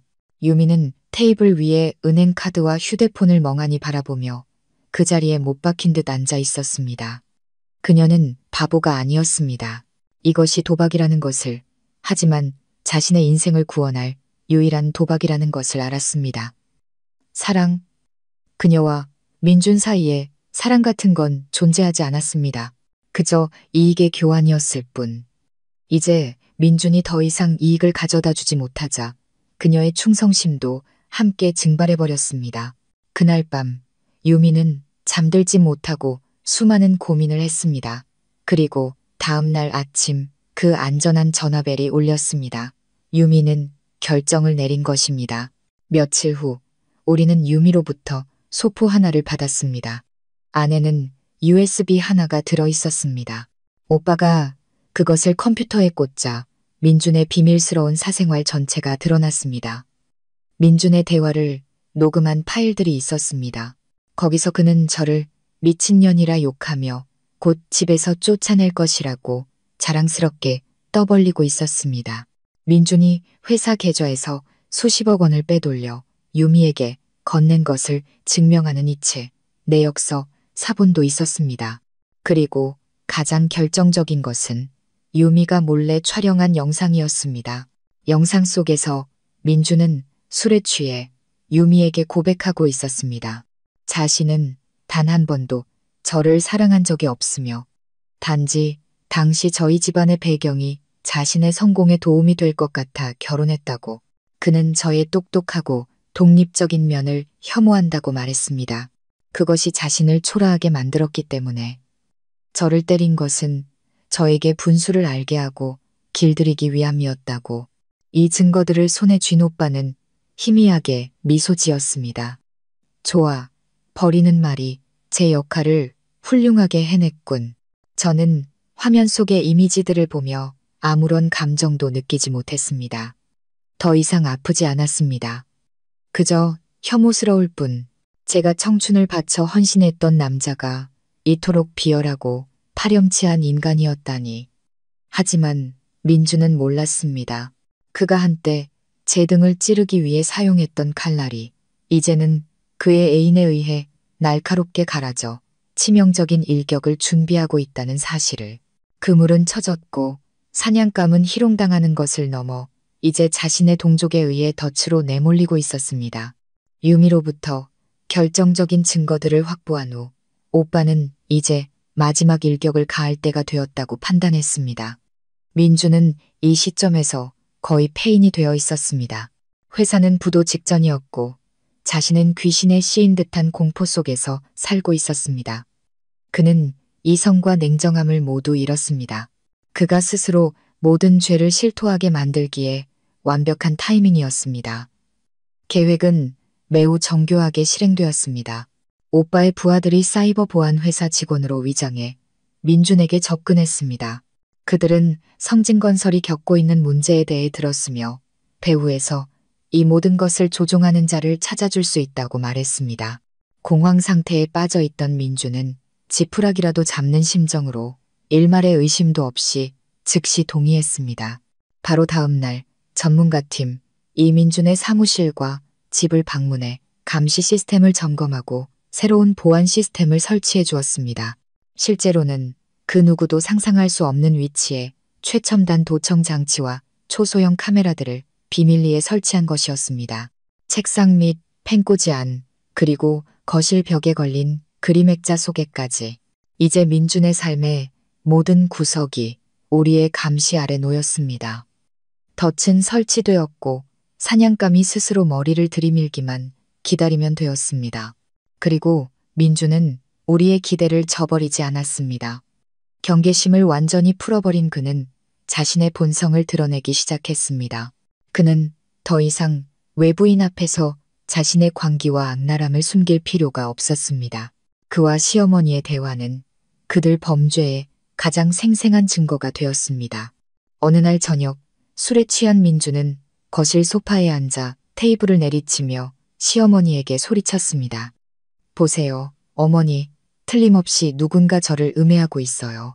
모든 게 저한테 불리하게 돌아가고 있다고요. 하지만 전 지지 않을 겁니다. 이미 다 준비해놨어요. 사람 시켜서 서연이 그년이 다른 놈이랑 붙어먹는 사진 몇 장 만들어놨어요. 법정에서 터뜨릴 겁니다. 그때도 그년이 고개 빳빳이 들고 다닐 수 있는지 보자고요. 제가 온 세상 사람들한테 전연이 바람나서 집 나간 파렴치한 년이라는 걸 증명할 겁니다. 저런 년은 애 키울 자격도 재산 한 푼 받을 자격도 없어요. 시어머니는 옆에서 말리기는커녕 맞장구를 쳤습니다.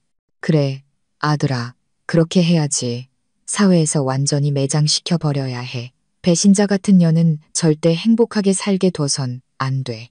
나도 생각해봤는데 소송에서 이기면 우리도 명예훼손으로 거액의 위자료를 청구하자. 그래서 길바닥에 나앉아 구걸하게 만들어야 해. 그들의 모든 대화, 그 비열한 음모는 한마디도 빠짐없이 기록되었습니다. 저는 영상을 보며 주먹을 꽉 쥐었습니다. 인간의 잔인함에는 끝이 없었습니다. 그들은 저를 빈손으로 내쫓는 것을 넘어 제 인생 전체를 파괴하고 벼랑 끝으로 밀어 넣으려 했습니다. 하지만 그들은 자신들의 말이 스스로를 묻을 깊은 무덤을 파고 있다는 사실을 몰랐습니다. 오빠는 그저 침묵했습니다. 그의 눈에 만족스러운 빛이 스쳤습니다. 그는 부하 최 실장에게 신호를 보냈습니다. 됐어. 이 자료들 전부 김 변호사에게 보내. 이제 막을 내릴 시간이라고 전해. 덫은 닫혔습니다. 쥐는 희롱당하고 동족에게 배신당했을 뿐만 아니라 스스로 감옥에 뛰어들어 문을 잠근 꼴이었습니다. 이혼 재판 날이 다가오고 있었습니다. 그것은 재판이 아니었습니다. 모든 죄악이 정의에 비달에 드러나는 공개적인 심판의 날이 될 것이었습니다. 민주는 여전히 자신이 조작한 증거를 믿고 화려한 역전승을 꿈꾸고 있었습니다. 그가 곧 자신의 인생에서 가장 끔찍한 악몽, 바로 그 자신이 만들어낸 악몽과 마주하게 될 것이라는 사실을 까맣게 모른 채 마침내 재판날이 밝았습니다. 그날 서울의 하늘은 사건의 당사자들 마음처럼 무겁고 잿빛이었습니다. 저는 짙은 네이비색 정장을 입고 최대한 침착하고 강인한 모습을 유지하려 애썼습니다. 오빠는 동행하지 않았습니다. 자신의 등장이 불필요한 논란을 일으키는 것을 원치 않는다고 했습니다. 하지만 저는 알고 있었습니다. 오빠가 보이지 않는 곳에서 저를 지켜보고 보호하고 있다는 것을. 엄숙하고 차가운 법정 안으로 들어서자 민준과 시어머니가 피고석에 앉아 있는 것이 보였습니다. 민준은 훨씬 더 마르고 초췌해 보였지만 저를 보는 그의 눈에는 여전히 증오와 함께 이해할 수 없는 자신감이 서려 있었습니다. 시어머니는 옆에서 비통한 표정을 지으며 연신 손수건으로 눈가를 훔쳤습니다. 그들은 마지막 순간까지 연기하고 있었습니다. 훤칠하고 자신감 넘쳐 보이는 민준의 변호사는 서류를 뒤적이며 민준의 귀에 무언가 속삭였습니다. 아주 승산이 있다는 듯이 재판이 시작되었고 민준 측이 먼저 변론을 시작했습니다. 그의 변호사가 일어나 비극적인 소설을 읊기 시작했습니다. 자신의 의뢰인 박민준 씨는 모범적인 남편이자 자상한 아버지였으며 가정을 위해 모든 것을 희생했다고. 하지만 그 희생에 대한 보답은 아내의 고통스러운 배신이었다고. 그리고 그는 증거들을 제출하기 시작했습니다. 처음에는 제가 다른 남성들과 저녁을 먹거나 커피를 마시는 모습이 찍힌 파파라치 사진들이었습니다. 사실 그들은 모두 저의 옛 사업 파트너들로 다시 일을 시작할 기회를 찾기 위해 안부를 묻고 조언을 구하던 자리였습니다. 하지만 민준이 고용한 사람들의 카메라와 변호사의 왜곡된 설명을 통해 평범한 만남들은 순식간에 은밀한 미래가 되었습니다. 앞건은 조잡하게 포토샵된 몇 장의 사진이었습니다. 제 얼굴을 다른 여성의 몸에 합성하여 낯선 남자와 선정적인 포즈를 취하고 있는 사진. 변호사는 목소리를 높여 선언했습니다. 존경하는 재판장님, 이것은 피고의 아내가 외도를 하고 남편과 자식을 배신했다는 명백한 증거입니다. 이것이야말로 이 결혼이 파탄에 이르게 된 근본적인 원인입니다. 민주는 피고석에서 고개를 숙인 채 어깨를 떨며 아내에게 배신당한 비련의 남편 역할을 완벽하게 소화했습니다. 시어머니는 흐느끼기 시작했습니다. 법정은 수군거리는 소리로 가득 찼고 몇몇 동정의 눈길이 민준을 향했습니다. 그들의 연극은 효과가 있는 듯 보였습니다. 저는 그 자리에 꼼짝 않고 앉아 무릎 위에서 두 손을 깍지 낀 채였습니다. 제 마음은 고요한 호수와 같았습니다. 저는 그들의 연기를 싸구려 막장 드라마를 보듯 지켜보았습니다. 제 옆에 김 변호사는 표정 변화 하나 없이 앉아 있었습니다. 그는 제게 진정하라는 듯 가볍게 고개를 끄덕여 보였습니다. 민준 측의 변론이 끝나고 우리 차례가 되었습니다. 김 변호사는 과장된 상대 변호사와는 정반대로 품위 있는 태도로 일어섰습니다. 그는 성급하게 저열한 비방에 반박하는 대신 재판부를 향해 서류철 하나를 정중하게 제출했습니다. 존경하는 재판장님, 다른 문제에 앞서 이 결혼이 회복 불가능한 상태에 이르게 된 진짜 원인을 먼저 명확히 하고자 합니다. 그는 헛기침을 한 번 하고는 단호한 목소리로 말을 이었습니다. 그 원인은 바로 가정폭력입니다. 그는 제 상해 진단서를 법정에 제출했습니다. 상해 등급 4주. 법정은 다시 한번 술렁였습니다. 재판장은 진단서를 살펴본 후 얼굴이 엄격하게 굳어졌습니다. 그는 민준을 신문하는 듯한 눈빛으로 쳐다봤습니다. 민준의 변호사가 즉시 일어나 반박했습니다. 존경하는 재판장님, 이것은 명백한 무고입니다. 이 상처들은 원고가 스스로 자해를 했거나 혹은 넘어져서 생겼을 수도 있습니다. 제 의뢰인이 폭력을 행사했다는 증거는 어디에도 없습니다. 민준도 억울하다는 표정으로 고개를 연신 끄덕였습니다. 저는 아내를 때린 적이 없습니다. 재판장님, 저는 아내를 무척 사랑합니다. 김 변호사가 희미하게 미소 지었습니다. 그러십니까? 그렇다면 다음 증거들을 함께 보시죠. 그는 법원 서기에게 신호를 보냈습니다. 법정의 대형 스크린이 켜졌습니다. 하지만 화면에 나타난 것은 민준이 두려워하던 그런 것들이 아니었습니다. 이것은 서막에 불과했습니다. 진짜 전쟁, 결정적인 일격은 아직 남아 있었습니다. 민준은 자신이 준비된 덫 안으로 스스로 걸어 들어가고 있다는 사실을, 그리고 그의 모든 부인이 자신의 몰락을 더욱 비참하게 만들 뿐이라는 것을 아직 모르고 있었습니다. 대형 스크린이 밝아지고 가장 먼저 나타난 것은 민준의 개인 계좌와 성진건설법인 계좌의 은행거래 내역서였습니다. 김 변호사는 레이저 포인터로 화면의 숫자들을 가리키며 그의 목소리가 법정 전체에 명확하고 단호하게 울려 퍼졌습니다. 존경하는 재판장님, 보시는 바와 같이 지난 3년간 수억 원에 달하는 거액의 자금이 회사 계좌에서 황유미라는 개인의 계좌로 꾸준히 이체되었습니다. 그리고 이것은, 그는 다음 슬라이드로 넘겼습니다. 성진건설에서 황유미 씨의 직책은 상무비서이며 월급은 150만 원이라는 근로계약서입니다. 여기서 질문이 생깁니다. 월급 150만 원의 비서가 어떻게 회사로부터 이렇게 거액의 돈을 정기적으로 받을 수 있었을까요? 이것이 단순한 회사 자금 횡령일까요? 아니면 그보다 더 은밀한 관계가 있었던 걸까요? 민준의 얼굴이 하얗게 질렸습니다.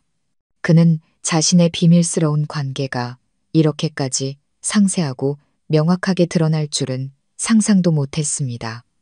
그의 변호사가 허둥지둥 일어나 더듬거렸습니다.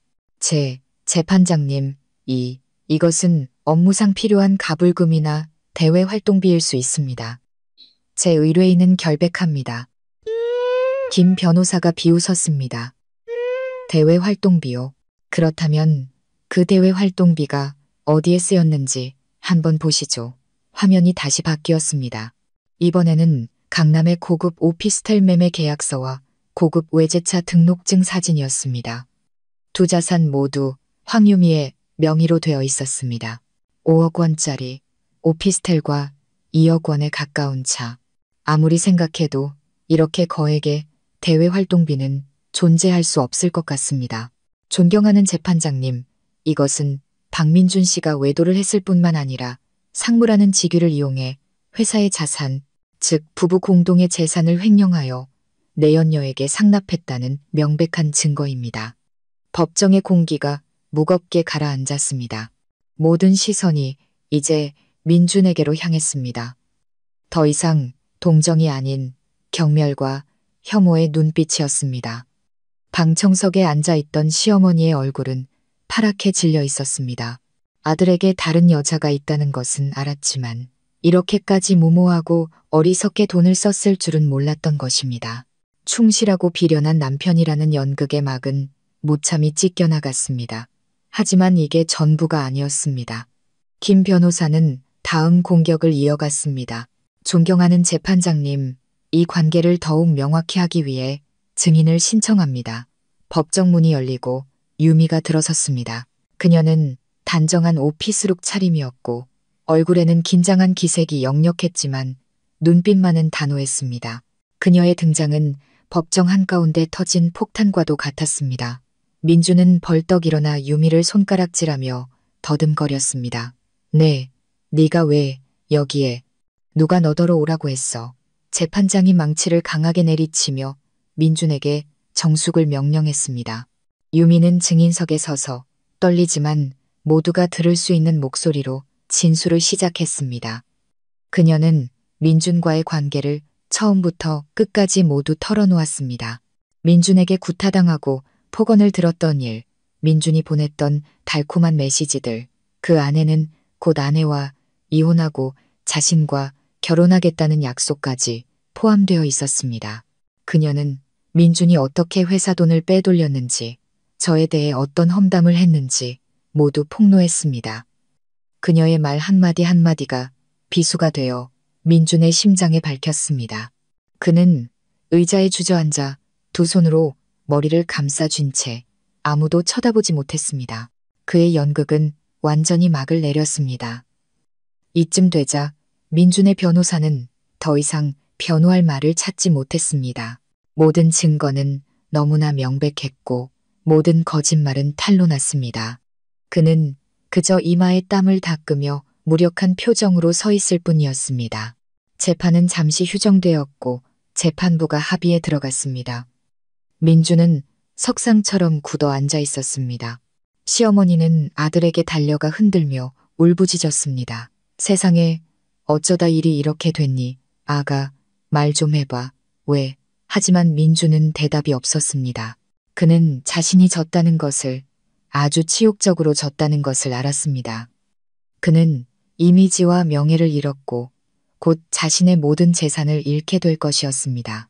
하지만 그에게는 아직 마지막 희망의 불씨가 남아 있었습니다. 제가 외도했다는 조작된 증거들. 그는 여전히 제가 깨끗하지 않다는 것을 증명하기만 하면 양육권을 가져오고 재산의 일부라도 지킬 수 있을 것이라 믿었습니다. 그는 몰랐습니다. 자신을 지옥의 가장 밑바닥으로 떨어뜨릴 진짜 파멸의 일격이 아직 남아있다는 사실을. 휴정 시간이 끝나고 재판은 극도의 긴장감 속에서 재개되었습니다. 민주는 약간의 기운을 차린 듯 보였습니다. 아마도 절망이 무모함으로 변한 것이겠지요. 그는 마지막 도박을 걸기로 결심했습니다. 그의 변호사가 애써 자신감 있는 표정을 지으며 일어섰습니다. 존경하는 재판장님, 원고 측이 제시한 것들은 모두 여론을 호도하기 위한 수단에 불과합니다. 이 사건의 핵심은 원고의 부정행위입니다.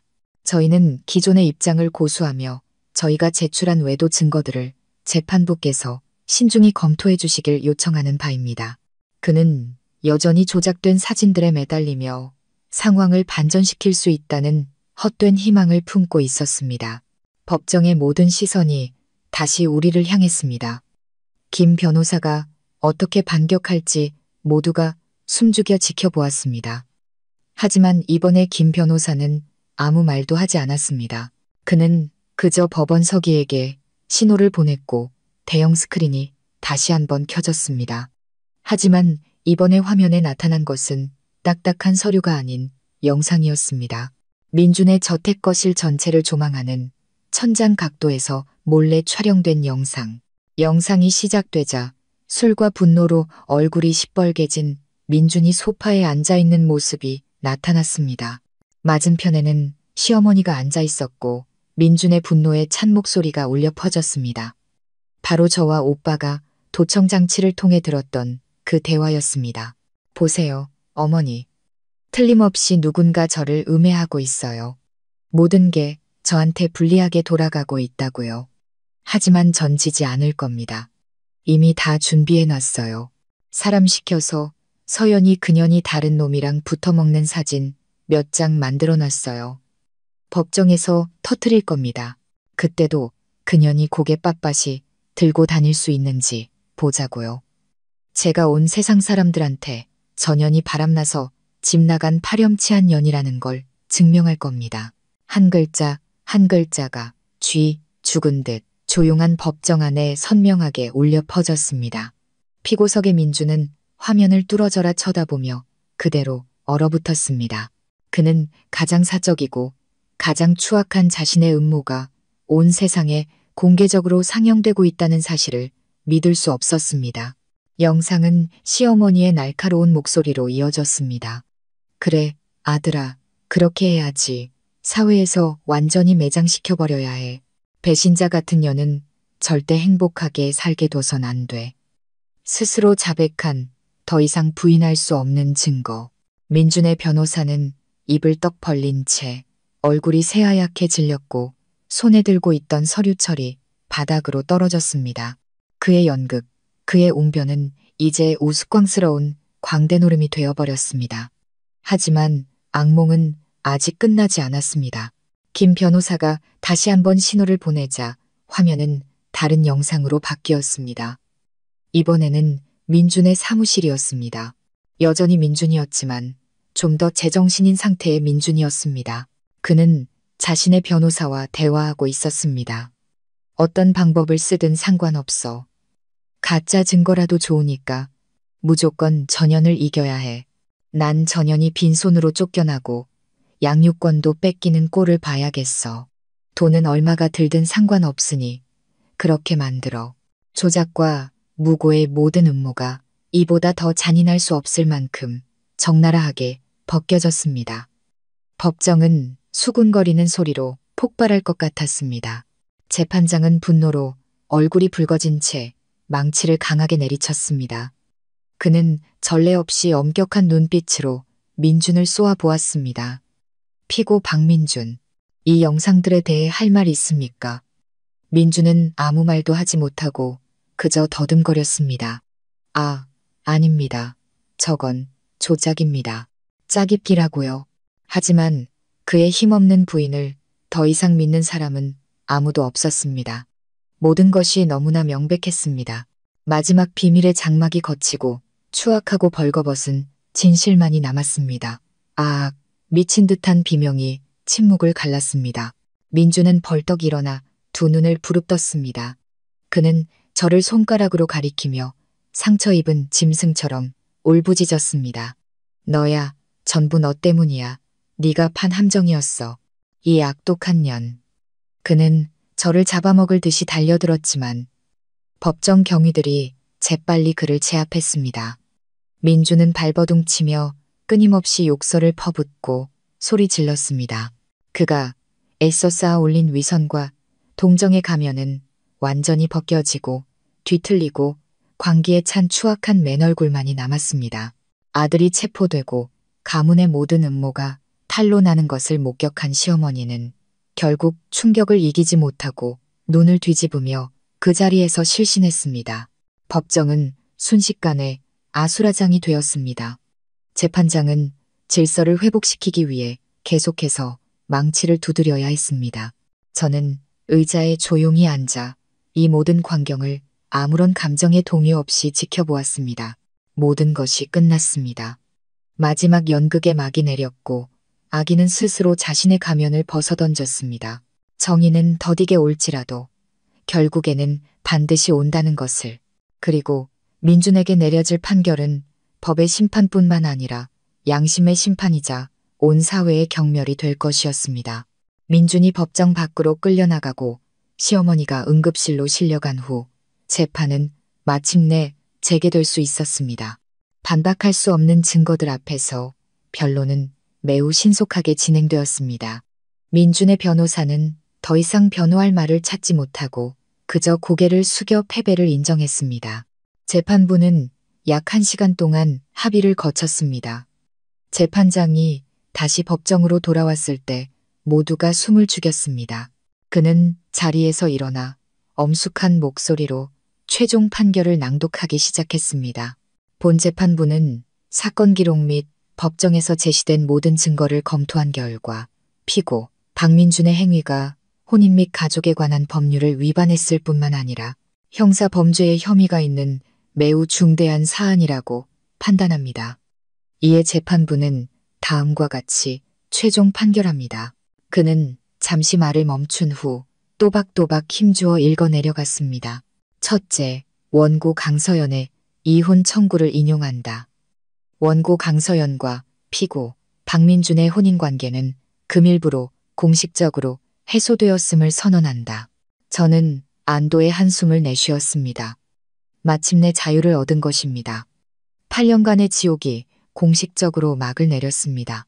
둘째, 자녀에 대한 양육권은 원고 강서연에게 있으며 자녀 발견 후가만 18세가 될 때까지 직접 양육, 보호 및 교육할 권리와 의무를 가진다.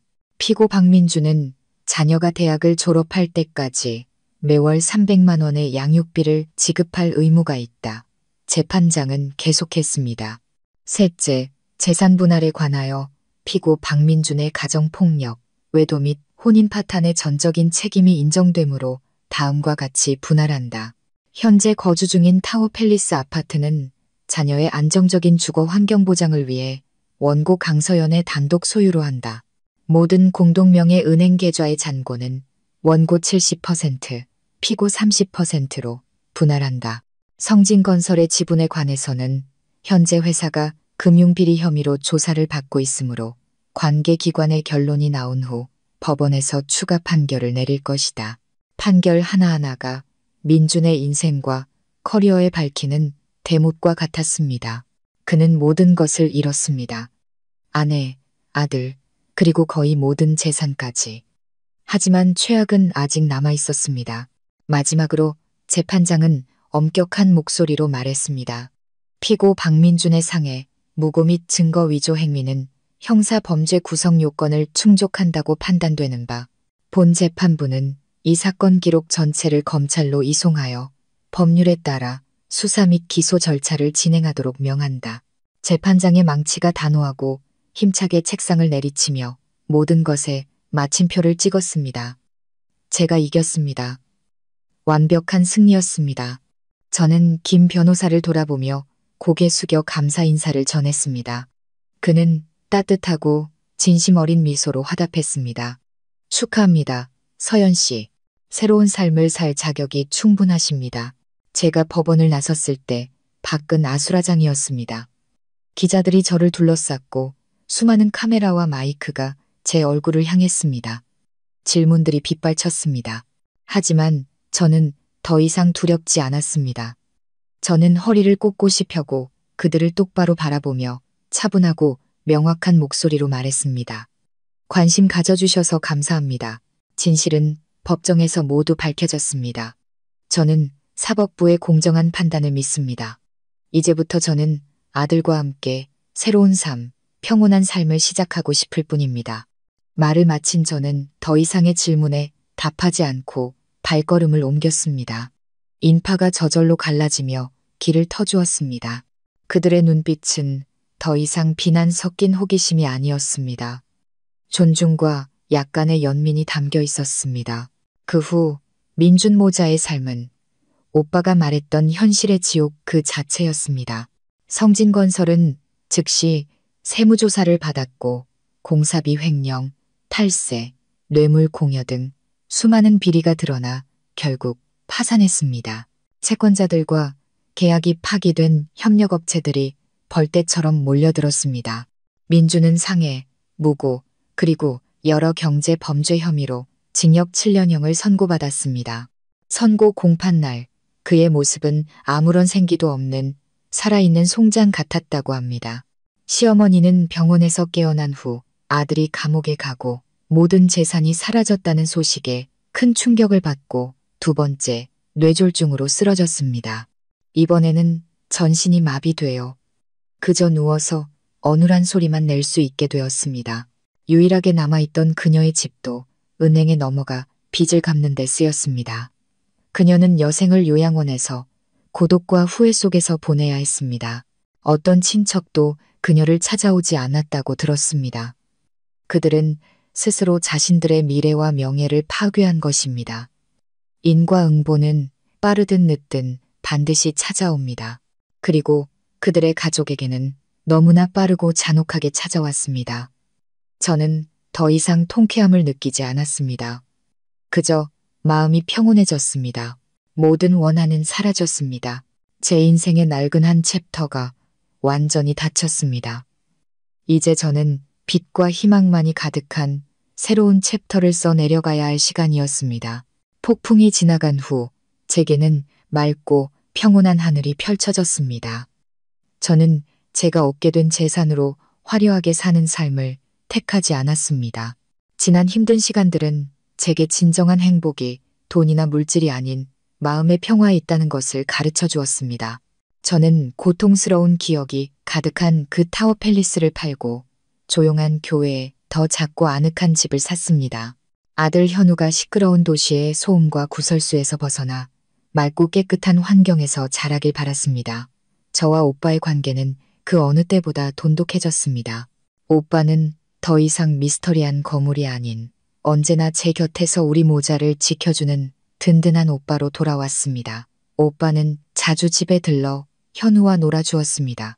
조카를 목말 태우고 환하게 웃는 오빠의 모습을 볼 때마다 제 마음은 따뜻해졌습니다. 오빠도 조금씩 변해갔습니다.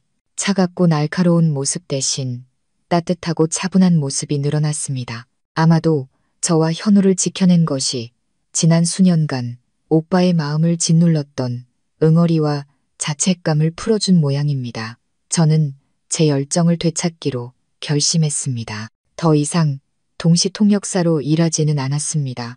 그 일은 출장이 너무 잦았으니까요. 저는 가진 돈의 일부를 투자해 평온이라는 이름의 작은 북카페를 열었습니다. 높은 책장에 책이 가득하고 감미로운 연주곡이 흐르며 향긋한 커피향이 가득한 조용한 공간. 그곳은 곧 책을 사랑하는 사람들, 복잡한 세상 속에서 안식처를 찾는 영혼들이 즐겨 찾는 장소가 되었습니다. 저는 손님에게 직접 커피를 내려주고 좋은 책을 추천해주거나 그저 한쪽 구석에 앉아 사람들을 바라보며 미소 짓는 것에서 소박한 기쁨을 찾았습니다. 제 삶은 잔잔하고 의미 있게 흘러갔습니다. 가끔 민준에 대한 소식이 들려왔습니다. 그는 모범수로 5년 만에 출소했지만 바깥 세상은 감옥보다 더 혹독했습니다. 가족도 돈도 직업도 없이 정과자라는 꼬리표까지 달린 그는 제대로 된 일자리를 구하지 못했습니다. 막노동을 전전하며 힘겹게 살아간다고 얼굴에는 항상 피로와 과거의 그림자가 어려 있다고 들었습니다. 어느 날 오후 그가 제 카페를 찾아왔습니다. 그는 멀리서 안을 들여다볼 뿐 차마 들어오지는 못했습니다. 그는 무척 늙고 초라해 보였습니다. 저는 그를 보았지만 나가서 만나지는 않았습니다. 모든 원한은 끝났습니다. 우리는 이제 완전히 다른 길을 걷는 서로에게 아무 의미 없는 타인이었으니까요. 몇 년 후 카페에서 열린 신진 작가와의 만남 행사에서 저는 정우 씨를 만났습니다. 그는 작가였고 차분하고 깊이가 있으며 섬세한 영혼을 가진 남자였습니다. 우리는 대화가 무척 잘 통했습니다. 그는 저의 과거에 대해 묻지 않았습니다. 그는 오직 현재의 저, 폭풍우를 이겨낸 강하고 독립적인 여성인 저를 바라봐 주었습니다. 우리의 사랑은 자연스럽고 잔잔하게 찾아왔습니다. 그는 어느 해 진력, 바로 이 평온 카페에서 자신이 직접 엮은 풀꽃 반지로 제게 청혼했습니다. 우리의 결혼식은 소박하지만 따뜻하게 오직 가족과 가장 가까운 친구들만 모시고 열렸습니다. 오빠는 제 손을 잡고 정우 씨에게 건네주며 말했습니다. 나 대신 우리 서연이 잘 부탁하네. 오빠의 눈가가 촉촉이 젖어 있었습니다. 지금의 시어머니 정우 씨의 어머니는 온화하고 속이 깊은 분입니다. 저를 친딸처럼 현우를 친손주처럼 아껴주십니다. 저는 태어나서 처음으로 진정한 시어머니의 사랑을 느꼈습니다. 제 삶은 이제 더할 나위 없이 완전해졌습니다. 저를 사랑해주는 남편, 착한 아들, 언제나 곁을 지켜주는 오빠, 그리고 따뜻한 시댁 식구들. 지나온 길을 돌아보면 더 이상 원망이나 후회는 없습니다. 과거의 고통이 오늘의 저를 단련시켰습니다. 그것은 제게 행복을 소중히 여기는 법, 제 자신과 소중한 사람들을 사랑하는 법을 가르쳐 주었습니다. 때로는 가장 어두운 밤을 지나야만 인생에서 가장 눈부신 새벽을 볼 수 있는 법입니다. 그리고 저는 마침내 저만의 새벽을 찾았습니다. 후반부 해설. 시청자 여러분, 주인공 서연 씨의 파란만장한 이야기가 막을 내렸을 때 저는 우리 모두의 마음속에 악인이 벌을 받고 선한 사람이 평화를 찾는 모습에서 오는 통쾌함과 만족감이 자리 잡았을 것이라 믿습니다. 정의가 실현되고 권선징악이 이루어지는 것, 그것은 질서가 회복되는 것을 목격할 때 인간이 느끼는 본능적이고 자연스러운 감정입니다. 하지만 우리가 단지 그 감정에만 머무른다면 어쩌면 이 이야기가 우리에게 던지는 더 깊은 의미와 소중한 교훈들을 놓치게 될지도 모릅니다. 왜냐하면 현실의 삶에는 마지막 순간에 조폭 보스 오빠가 나타나 모든 것을 해결해주는 일이 항상 일어나지는 않기 때문입니다. 영화처럼 완벽한 복수 계획이 항상 우리를 기다리고 있지도 않습니다. 하지만 우리에게 언제나 있는 것, 그 누구도 빼앗을 수 없는 것은 바로 우리 내면의 힘, 선택의 의지, 그리고 우리 스스로의 힘으로 인생의 해피엔딩을 써내려갈 수 있는 능력입니다. 자신의 집이라는 감옥에 갇힌 말 못하는 피해자에서 자유롭고 평온한 삶의 주인이 된 서연 씨의 여정은 존엄성을 되찾기 위한 투쟁의 길을 상세히 보여주는 지도와 같습니다. 그리고 그 안에는 현재 막다른 길에 서 있다고 느끼는 모든 분들에게 귀중한 교훈이 담겨 있습니다. 첫 번째 교훈, 그리고 아마도 가장 고통스러운 교훈은 바로 악의 본질에 대한 인식입니다. 이 이야기 속 악의 화신인 남편 민주는 어느 날 갑자기 나타난 괴물이 아닙니다. 태어날 때부터 악마였던 것도 아닙니다. 그의 악은 서서히 진행된 타락의 과정이었습니다. 낮은 자존감과 가부장적인 사고방식, 그리고 무엇보다 주변 사람들의 방관이라는 자양분을 먹고 자라난 내면의 부패였습니다. 8년 전에 민주는 다정하고 아내를 사랑하는 남편이었습니다. 하지만 성공이 찾아오고 권력과 돈이 그의 영혼 속 결핍을 채우기 시작하면서 병적인 자아가 비대해졌습니다. 그는 자신보다 똑똑하고 유능한 아내를 받아들일 수 없었습니다. 아내가 모든 것을 포기하고 내조에 전념했음에도 불구하고 그녀의 과거 성공은 여전히 그의 열등한 남성성을 위협하는 악몽이자 치욕이었습니다. 그리고 폭력은 그가 권력을 확인하고 자신의 배우자를 짓밟아 스스로가 더 위대하다고 느끼기 위해 사용한 가장 마지막에 그리고 가장 비열한 수단이었습니다. 이것은 많은 남성들이 자신의 열등감을 직시하지 못하고 뒤틀린 균형감을 되찾기 위해 곁에 있는 여성을 파괴하는 우리 사회의 슬픈 현실을 보여줍니다. 그들은 그런 행동이 자신의 강함을 증명하는 것이 아니라 자신의 나약함과 비열함을 가장 밑바닥까지 드러내는 것임을 깨닫지 못합니다. 그리고 민준의 곁에는 또 다른 형태의 악이 있었습니다. 소리 없지만 더 무서운 악, 바로 시어머니의 동조입니다.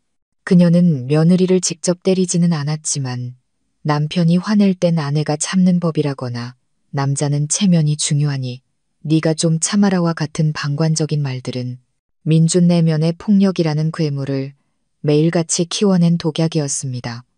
그녀의 침묵은 인내가 아니라 이기심이었습니다. 그녀는 오직 집안의 거짓된 평화, 아들의 체면만을 중시했을 뿐 한때 가족으로 맞이했던 며느리의 멍자국과 눈물, 고통은 철저히 외면했습니다. 이 세상에 얼마나 많은 그런 시어머니들이, 그런 방관자들이 있을까요? 단지 내 고통이 아니라는 이유로 집안일은 집안에서 해결해야 한다는 명분 아래 폭력 앞에서 눈 감고 침묵을 선택하는 사람들. 악 앞에서 침묵하는 것은 악의 또 다른 형태입니다. 그것은 폭력이 싹트고 자라나는 비옥한 토양입니다. 여기서 얻을 수 있는 교훈은 우리는 직접적인 가해자에게 맞서 싸워야 할 뿐만 아니라 침묵으로 악에 동조하고 방관하는 이들에게도 목소리를 내야 한다는 것입니다. 문명사회는 공포와 침묵 위에 세워질 수 없습니다. 그것은 잘못된 것을 잘못되었다고 말하고 약자를 보호하는 용기 위에 세워져야 합니다. 그것이 가족이든 타인이든 말이죠. 그리고 물론 인과응보는 결코 틀리지 않습니다. 민준과 시어머니의 몰락은 초자연적인 징벌이 아닙니다. 그것은 그들이 뿌린 씨앗에서 싹튼 필연적인 결과이자 논리적인 귀결입니다. 민준은 자신의 오만함에 의해 침몰했습니다. 그는 아내를 얕봤고 정체불명의 오빠를 무시했으며 결국 스스로 준비된 덧단으로 걸어들어갔습니다. 시어머니는 자신의 맹목적인 감싸기에 의해 파멸했습니다. 결국 금지옥역 같던 아들이 사회에서 매장당하는 것을 목격해야만 했습니다. 그들은 스스로 죄악의 성을 쌓았고 결국 그 폐허 속에 스스로 갇히고 말았습니다. 이것은 우리 모두에게 깊은 경고를 줍니다. 절대로 바람을 심지 마십시오. 언젠가는 반드시 폭풍을 거두게 될 날이 올 것입니다. 인생은 때로 불공평해 보일지라도 긴 안목으로 보면 무서울 정도로 공평합니다. 모든 선택은 아무리 작을지라도 미래의 결과를 품고 있는 씨앗과 같습니다. 하지만 이 이야기는 단지 악인에 대한 심판서가 아닙니다. 이것은 여성 안에 잠재된 힘과 저항의 가치에 대한 찬가이기도 합니다.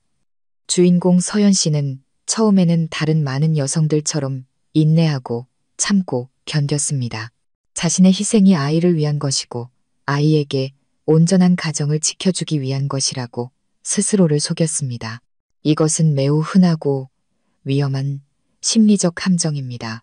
우리는 종종 자식에 대한 사랑을 명분으로 자신의 나약함을 정당화하고 독이 되는 결혼 생활을 감내합니다. 하지만 우리는 잊고 있습니다. 진정한 가정은 물리적인 벽으로 지어지는 것이 아니라 사랑과 존중 그리고 안전함으로 지어진다는 것을. 화려한 집에 살지만 매일 아버지가 어머니를 때리는 장면을 목격하고 욕설을 들으며 자라는 아이가 과연 건강하게 성장할 수 있을까요? 그 아이가 타인을 사랑하고 존중하는 법을 배울 수 있을까요? 아니면 뒤틀린 영혼을 가진 채 자라나 미래의 또 다른 폭력의 피해자가 되거나 더 나쁘게는 부모의 비극을 되풀이하는 가해자가 될까요? 서연 씨의 침묵은 그녀 자신의 삶뿐만 아니라 아들 현우의 여린 영혼에 매일같이 공포와 트라우마의 씨앗을 심고 있었습니다.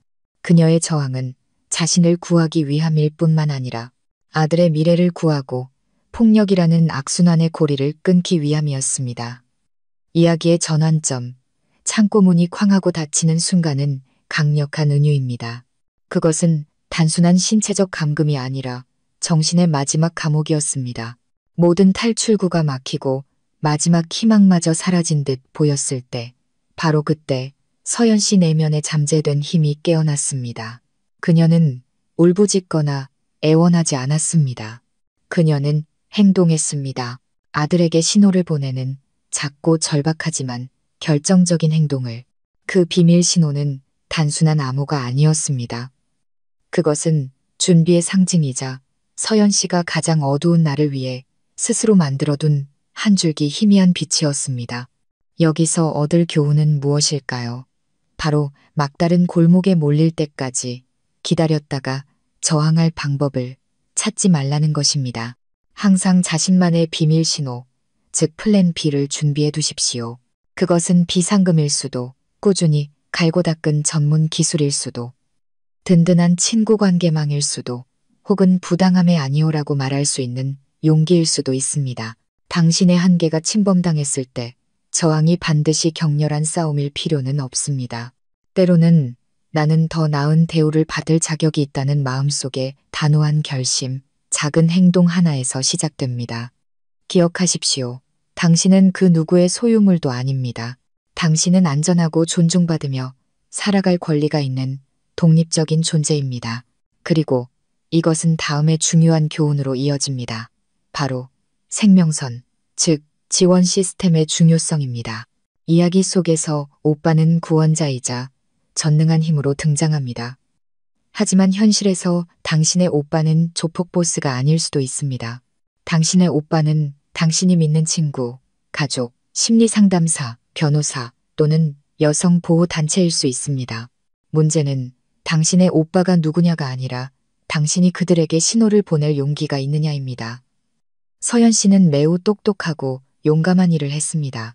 그녀는 아들에게 오빠를 부르는 방법을 가르쳤습니다. 그녀는 자신의 어린 아들을 자기 구출 계획의 중요한 연결고리로 만들었습니다. 이것은 우리가 아무리 절망적인 상황에 처해 있더라도 스스로를 위한 생명선을 주도적으로 만들어낼 수 있다는 것을 보여줍니다. 절대 스스로를 고립시키지 마십시오. 모든 것을 혼자 해결할 수 있다고 생각하지 마십시오. 고통은 나누면 반이 되고 힘은 합치면 배가 됩니다. 나누고 도움을 구하십시오. 적절한 때에 적절한 사람에게 건 한 통의 전화, 한 줄의 메시지, 한 번의 고백이 당신의 인생 전체를 바꿀 수 있습니다. 당신 인생의 강태식이 누구인지 파악하고 그들이 당신의 비밀 신호를 알고 있도록 하십시오. 헛된 자존심이나 두려움 때문에 도움을 구하는 것을 망설이지 마십시오. 도움을 받는 것은 나약함이 아니라 용기와 지혜의 표현입니다. 마지막으로 이 이야기가 주는 가장 깊은 교훈은 바로 평온을 찾아가는 여정입니다. 승리한 후, 악인이 처벌받은 후, 서연 씨는 복수와 권력의 삶을 선택할 수도 있었습니다. 하지만 그녀는 그러지 않았습니다. 그녀는 평화를 선택했습니다. 고통스러운 저택을 팔고 작은 북카페를 열어 소박한 것들에서 행복을 찾았습니다. 이것이야말로 가장 위대한 승리입니다. 진정한 힘은 적을 파괴하는 능력이 아니라 자신의 상처를 치유하고 더 나은 새로운 삶을 건설하는 능력에 있습니다. 남편 민준이 카페 밖에서 서성일 때 서연 씨가 그를 외면하기로 선택한 것은 매우 의미심장한 장면입니다. 그것은 그녀가 증오의 굴레에서 완전히 벗어났음을 보여줍니다. 민주는 더 이상 그녀 세상의 일부가 아니었습니다. 그는 그저 과거의 유령, 더 이상 상처를 줄 수 없는 희미한 기억일 뿐이었습니다. 때로는 망각과 무관심이 가장 잔인한 복수가 되기도 합니다. 그러한 평온을 얻기 위해 우리는 내려놓는 법을 배워야 합니다. 증오를 내려놓고 과거를 내려놓고 그리고 용서해야 합니다. 여기서의 용서는 가해자를 위한 용서가 아닙니다. 그들의 죄를 없애주는 것이 아닙니다. 그 용서는 바로 자기 자신을 위한 것입니다. 한때 나약했던 나 자신을 타인이 나를 아프게 하도록 내버려뒀던 나 자신을 용서하는 것입니다. 잘못된 선택과 순진했던 희망들을 용서하는 것입니다. 오직 그때만이 우리는 과거라는 감옥에서 우리 영혼을 해방시키고 진정으로 자유롭게 앞으로 나아갈 수 있습니다. 시청자 여러분, 서연 씨의 이야기는 지옥에서 새벽으로 향하는 여정입니다. 이 이야기는 우리에게 신체적이든 정신적이든 모든 형태의 폭력은 비난받아 마땅하며 결코 용납될 수 없음을 가르쳐줍니다. 악 앞에서 침묵하는 것은 죄악입니다. 그리고 여성의 힘은 인내가 아닌 자신의 가치와 존엄성을 지키기 위해 일어서는 용기에 있습니다. 우리 모두는 남성이든 여성이든 각자의 교훈을 얻을 수 있습니다. 자신의 배우자를 사랑하고 존중하는 법을 배우십시오. 불의를 목격했을 때 용감하게 목소리를 내십시오. 그리고 가장 중요한 것은 항상 자신을 위한 생명선을 준비하고 필요할 때 신호를 보내는 것을 주저하지 마십시오. 인생이 항상 장밋빛일 수는 없지만 비온 뒤의 땅이 굳는 법입니다. 우리가 희망을 버리지 않고 행복하게 살 권리를 포기하지 않는 한 우리는 반드시 우리 자신만의 평온한 하늘을 찾게 될 것입니다. 과거의 고통을 현재를 위한 힘으로, 쓰라린 교훈을 더 밝은 미래를 위한 지침으로 삼으시길 바랍니다. 채널 안내 및 마무리. 이 이야기 속 악의 화신인 남편은 어느 날 갑자기 나타난 괴물이 아닙니다. 태어날 때부터 악마였던 것도 아닙니다. 그의 악은 서서히 진행된 타락의 과정이었습니다. 낮은 자존감과 가부장적인 사고방식, 그리고 무엇보다 주변 사람들의 방관이라는 자양분을 먹고 자라난 내면의 부패였습니다. 8년 전에 그는 다정하고 아내를 사랑하는 남편이었습니다. 하지만 성공이 찾아오고 권력과 돈이 그의 영혼 속 결핍을 채우기 시작하면서 병적인 자아가 비대해졌습니다. 그는 자신보다 똑똑하고 유능한 아내를 받아들일 수 없었습니다. 아내가 모든 것을 포기했음에도 불구하고 그녀의 과거 성공은 여전히 그의 열등한 남성성을 위협하는 악몽이자 치욕이었습니다. 그리고 폭력은 그가 권력을 확인하고 자신의 배우자를 짓밟아 스스로가 더 위대하다고 느끼기 위해 사용한 가장 마지막에 그리고 가장 비열한 수단이었습니다. 이것은 많은 남성들이 자신의 열등감을 직시하지 못하고 뒤틀린 균형감을 되찾기 위해 곁에 있는 여성을 파괴하는 우리 사회의 슬픈 현실을 보여줍니다. 그들은 그런 행동이 자신의 강함을 증명하는 것이 아니라 자신의 나약함과 비열함을 가장 밑바닥까지 드러내는 것임을 깨닫지 못합니다. 시청자 여러분께서 방금 들으신 이야기는 교육 및 오락을 목적으로 창작된 허구의 내용입니다. 이야기 속 인물, 사건, 배경은 모두 상상에 의한 것이며 현실의 특정 개인이나 단체를 암시할 의도가 전혀 없음을 밝힙니다. 본 이야기는 가정폭력 반대, 저항의 힘, 그리고 도움 요청의 중요성에 대한 인간적인 메시지를 전달하고자 구성되었습니다. 본 영상의 내용은 법률적, 심리적 또는 전문적인 조언으로 간주되어서는 안 됩니다.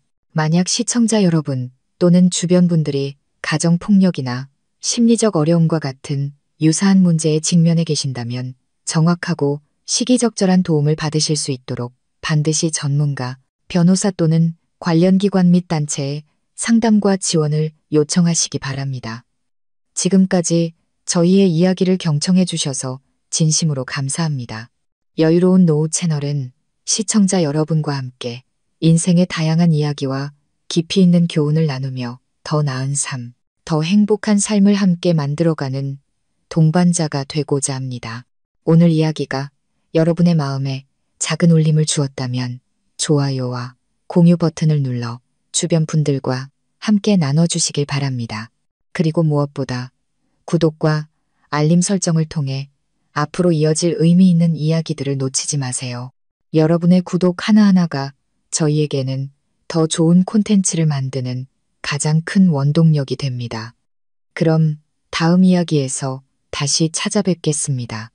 감사합니다.